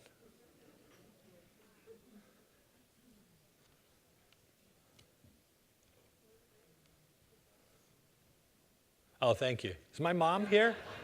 Is my mom here? Thanks, Mom. Oh, I see there's some names here you know. Yeah. And we know the devices that said these names, so we'll be coming to find you. So there are some commonalities. What are some of the common names? Steve Jobs, Bill Gates, right?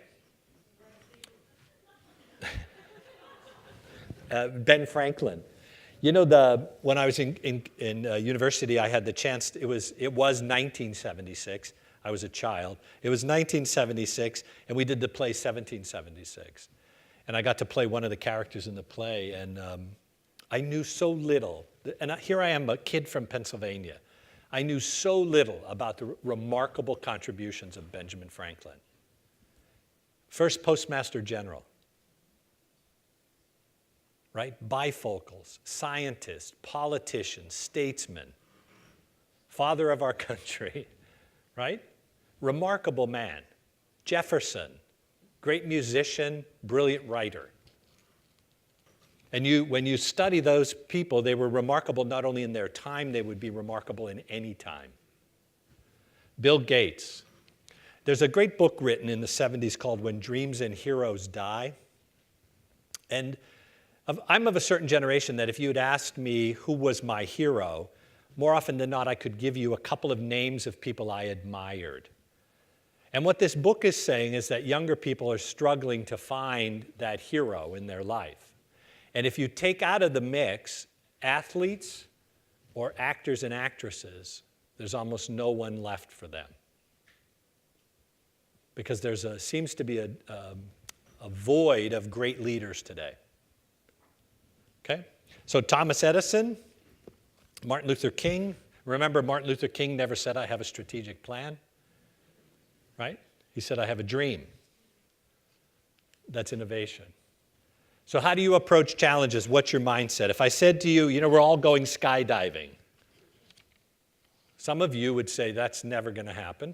And some of you might say, that's a great idea. I've been always wanting to do that. Let's make it work. Now, that's the extreme example.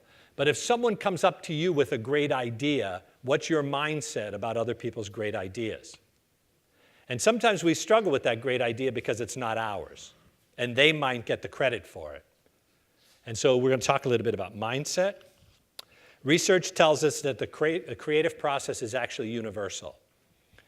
There are discrete steps. Each step requires a different mental skill.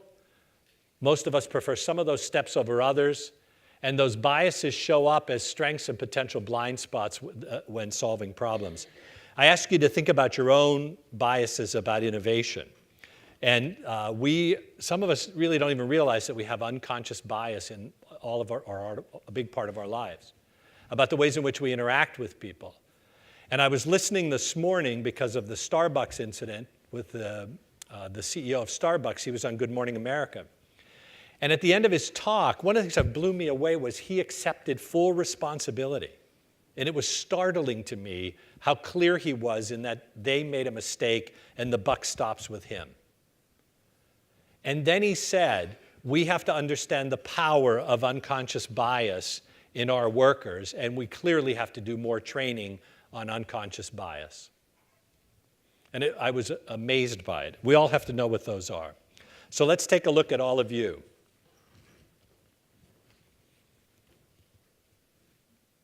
This is what happens when in organizations you have departments that do innovation. You'll have people say, no, I'm just a big idea guy. I don't do implementation. And one of the secrets to implementation, the secrets to innovation is you have to have people understand that innovation is everybody's business. It's not just the Department of Research, the marketing people, right? It's everyone. And there are great innovative ideas that are out there resting every time. All right, so we have a few more minutes, so let's do this. Everybody stand up. I'm going to teach you two techniques that help you get energy. We have about 15 minutes left, and we'll power through. One is this. It's a yoga move. Put your hands behind your back like this and look to the ceiling as far back as you can go. And hold it for a few seconds. Go as far as you can, as far as you're comfortable. And stretch. Push yourself to stretch as far as you can. And come forward when you're ready. That's one technique. It's a great technique. Secondly is the one is called accelerated breathing. And so what you're going to do is breathe through your nose as quickly as possible. It sounds like this. Go ahead. God, you can get them to do anything. So keep breathing. Right? All right, thanks. Take a seat. Now, those two techniques are yoga techniques.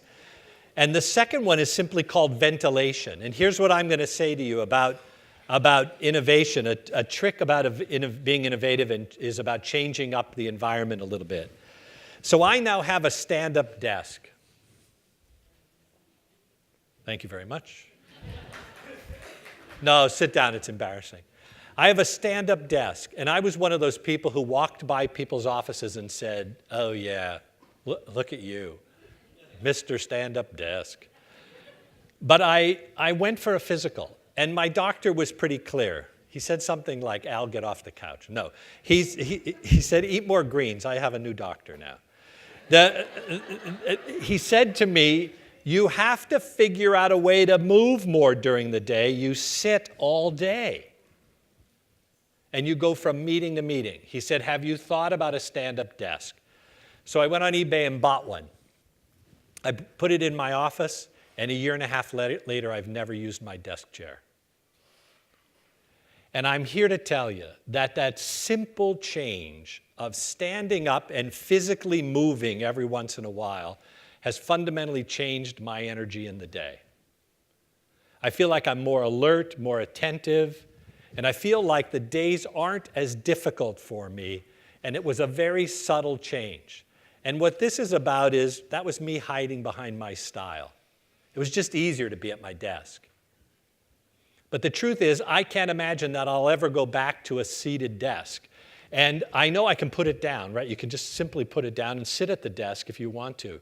Even in conference calls now, I stand, and I got a camera for the upper monitor so that I can actually stand while I'm talking to people. So I'd encourage you to think about what are you hiding behind when you think about innovation or change? What are the styles that you have to change about yourself? I'm going to go on to this. Where do your ideas come from? That idea came from my doctor, who happens to be a friend. I knew him as a student, and he's just a terrific doctor. And he's really good about helping you in subtle ways think about ways to just improve the quality of your life. That's all. So where do your ideas come from? For innovation to happen, leaders need to search for the value in all new ideas, not just the ones I like, or not just the ones that people I like recommend. Right? We all have an affinity to like the ideas from people who sound just like us. And I would encourage you to think about, when's the last time you hired somebody because they really brought a different voice? We tend to interview people, and if they answer the question just like we would, we go back into that little meeting and say, I really liked him or her. They'll be a good fit because they're exactly like us. We've hired us. That's what we've done. When's the last time somebody gave a contrary opinion in an interview and you said, you know what, that's a voice that's underrepresented in our meetings, and it'll be a challenge for us, but that's who we need to hire. All right. So what's the point? That's pretty scary looking. The point is actually an acronym. So I have an idea. These are my two dogs. Actually, they're not my dogs. I'm gone too much to have a dog. Here's my idea, though. I have a great new vending machine idea. Into the vending machine, you put your quarters, and then you put your dog in the vending machine. And your dog gets washed and dried. What do you think? Going to invest? No. What about the PETA people? Oh, my God, right? So that's just an idea, but here's how I would work with you if I was working with your group. We use POINT, which is pluses, opportunities, issues, and new thinking. So what were the pluses of that idea? And let me walk you through this right now. And if you don't have a lot of time, you can do pint, and if you have less time, just do pie. So what are the pluses of this idea? I'm sorry? Clean dog. Easy. I'm not wet. It's a couple of quarters. All right? What are the opportunities? The dog, that could be a disadvantage. The dog gets stuck in there, right? No, needing money to do it. Who said that's a great one, actually, right? Who carries change around with them? Quarters, right? So there are some opportunities you'd want to think about. The third one is, are there any issues with this idea? What if you have a big dog? Like, could my Great Dane go in there as well as my Corgi? Will it cost, is it more quarters for the Great Dane than it is for the Dachshund? Right? I would hope so, right? So there are lots of issues. And then are there any new thinking come out of this? Did it generate any new ideas for you? And you're thinking, now who would come up with this idea? And it's actually real. It's a $30,000 machine designed by vets and engineers. You put your dog into the machine. The dog goes through a 4-minute wash, 30-second rinse, and a 20-minute dry. The price is $20, and it's in Vancouver. And they do 150 dogs a month. And if you don't believe me, you can go to YouTube, and you can watch the video of them doing this. And actually, the pets seem to actually enjoy it. It was bizarre. I couldn't believe it the first time I heard about this. But remember, when I first showed this to you, you rolled your eyes and thought, well, who would do that? Right? And the truth is it already exists. And they're washing 150 dogs a month at $200, and they're actually vets. So why use POINT? Because it gives you a little bit of a critical thinking tool. It can make any idea workable, because remember, there might not be many pluses, but it could lead to other thinking or new thinking. So even if you don't use the idea, you have a little bit of a process you can use to get people to move through an innovative process. You can make any idea workable. Investments in development, you have to develop alignment. Help others see the value of your idea and the rationale, and then help team debrief performance to learn and improve, because I'm not poking fun at your idea. We're all using the same process to unpack it and evaluate it, okay? And the way you do that is when I work with groups, and I do brainstorming, because brainstorming even drives me crazy, because brainstorming has to have a point of why are you doing it and what's the end of the brainstorming, right? Because in here, if I said, let's just brainstorm 20 new ideas, some of you would come up with 50. And if I never gave you an ending point, you would just keep going and going and going. And what happens with the ideas is they become cyclical, and they come back to the first ideas again. So what I do with groups is I tell them they aim for 20 ideas. One person writes all of the ideas so they can be seen by the group. They don't judge them. They don't edit them. They don't summarize them or otherwise improve the idea. And you don't discuss anything about the idea. You let everybody put their 20 ideas up, and then you begin the process of unpacking it. Because if you don't do that, as soon as I put my idea up, you're going to take the cheap shot. We've tried that. In 1991, when we were new, we started that idea, right? That went full cycle here. You know, that horse is dead, and we're not going to dig it up again. But if I tell you to hold your critique for a while, you might just wait and see something happen. So that's an idea. You'll have a copy of this. These are the 10 most common types of innovation that exist. A profit model, one simple example, the ability to make money. How many of you know Costco? Yeah, how many of you are Costco members? There's a little bit of a theme emerging here. Costco, Amazon. So I pay Costco $75 a year for a membership. And what do I get for that membership? What do I get? I get lots of toilet paper and paper towels. What do I get the right to walk into the building. That's it. And Costco last year made $2 billion on that idea. On a membership. right? And then there are networks, there's structure, process, you see all of the other ones. And I would encourage you with your team, put your organization into the equation. What would make money for your organization? What would connect with others to create value? How do you align talent and assets? And you can ask yourself all of these. I've not failed, I've just found 1,000 ways that don't work. Thomas Edison, who did some pretty amazing things. Some factors about prototyping, just a quick go through these. Go fast, make it cheap, start early, learn constantly. I've given people paper, masking tape, markers, and asked them to build things, and it's unbelievable to me what people will come up with in prototyping. This is the prototype that led to the development of that automobile on the lower right corner. 3 guys sitting in a design studio with desk chairs. That was a prototype of another chair that led to this chair. Prototype your most promising solutions.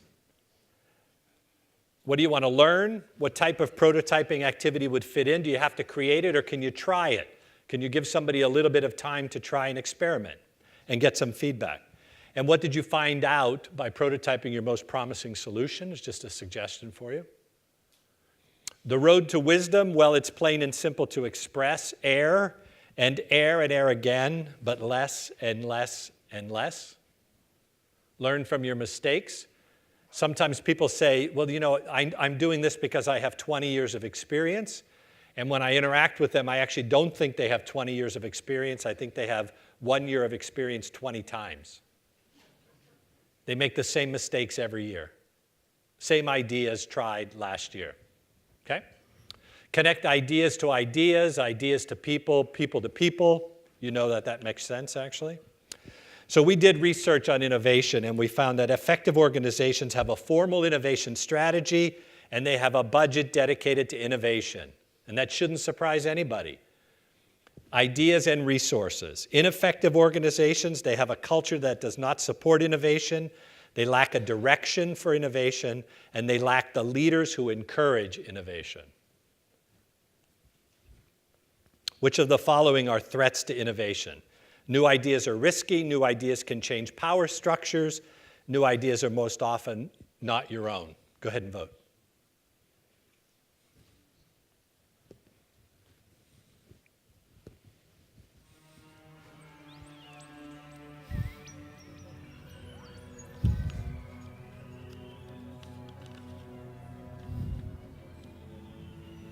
That's pretty ominous music. Wow.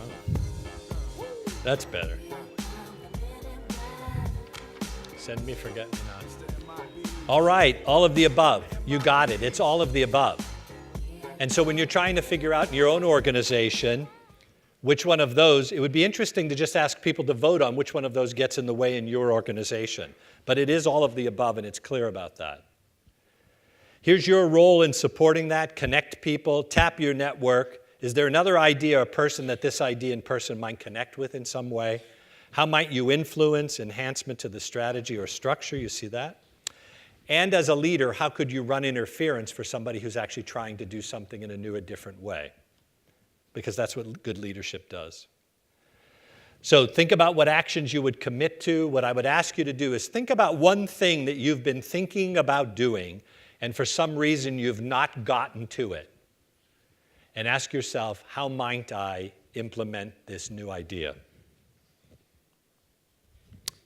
Thank you all. It was a pleasure to spend some time with all of you. Thank you.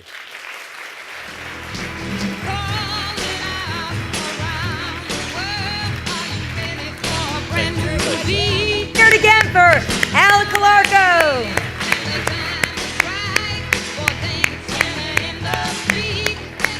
Well, with exceptional meetings and powerful connections, that is IAC. Innovation is central to that theme. And Al, thank you for sharing that with us today. It's gotten us on just the right start because the rest of today is still awaiting for us. Let me give you a bit of a breakdown of what you have coming up. The first track of sessions will start shortly. Check your conference app for all that great detailed information. Please, IAC would love to keep wearing those name badges to all the sessions and networking events. Right now, you may have noticed you are in the Lafayette Ballroom. This is the first floor. The remaining conference rooms are still on the first floor, and you can get to those by just cutting across the courtyard or going back around this beautiful U-shaped Chubb Hotel and Conference Center. We'd love for you to attend those great campfire sessions. They start at 4:45. 4:45 for today's campfire sessions. Maybe there'll be s'mores involved. I'm not sure. If there are, I'm there. Tomorrow morning, we start those campfires again at 9 a.m. Remember, 9:30, Drinking with Carolyn. These sessions will take place on the first level of the conference center. Again, that's the same level as we are now on the other side of the U. Your conference app has all the exact locations. Now, IAC would love for you to complete evaluations for every program. You can find those inside the app below each session description. That'll be awesome. Now, tomorrow's format is different. You heard a bit about it. Tomorrow morning, after the campfire and breakout sessions here at Chubb, we will be transferring you to Center City, Philadelphia. Now, that's for the Copper Skillet. Great competition. I can't wait to host with the great Ron Stoddard. And that is the great food and beverage debate with Mike and myself. We're going to have incredible panelists talking about new, innovative, crazy stuff, and you are going to be playing a big role in the audience as well. That's all downtown at the Franklin Institute. Great science museum. You're going to love it. The buses are departing here at 10:45. In the conference center, at the conference center foyer. There are going to be volunteers directing you. So that's 10:45 a.m. tomorrow morning, departures to downtown Philadelphia. Now, after the sessions at the Franklin Institute, that is what Mike discussed, the dine around.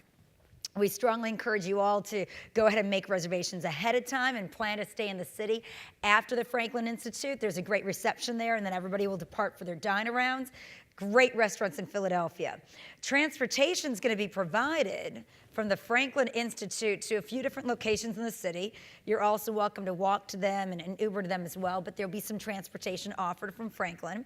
And then just take a look at that dine-around map that you got at registration. And it's, of course, also on the conference app. Buses are going to be available after dinner to provide, look, transport back here to Chubb, or you can crawl home with Mark early in the morning. Thank you so much for all your great attention today and what is yet to come. Again, we are here for three great things. We're here to share our challenges, search for solutions, and celebrate success. So get ready to eat, drink, and succeed tonight. 6:30 at the welcome reception and awards ceremony. Daniel Briones has some awesome surprises for us. It's going to be in that awesome white tent just off the hotel lobby. After the awards, we'll come back in for truly an amazing awards dinner afterwards. So we'll see you there at 6:30. In the meantime, have some great sessions and have a wonderful afternoon. Thank you very much.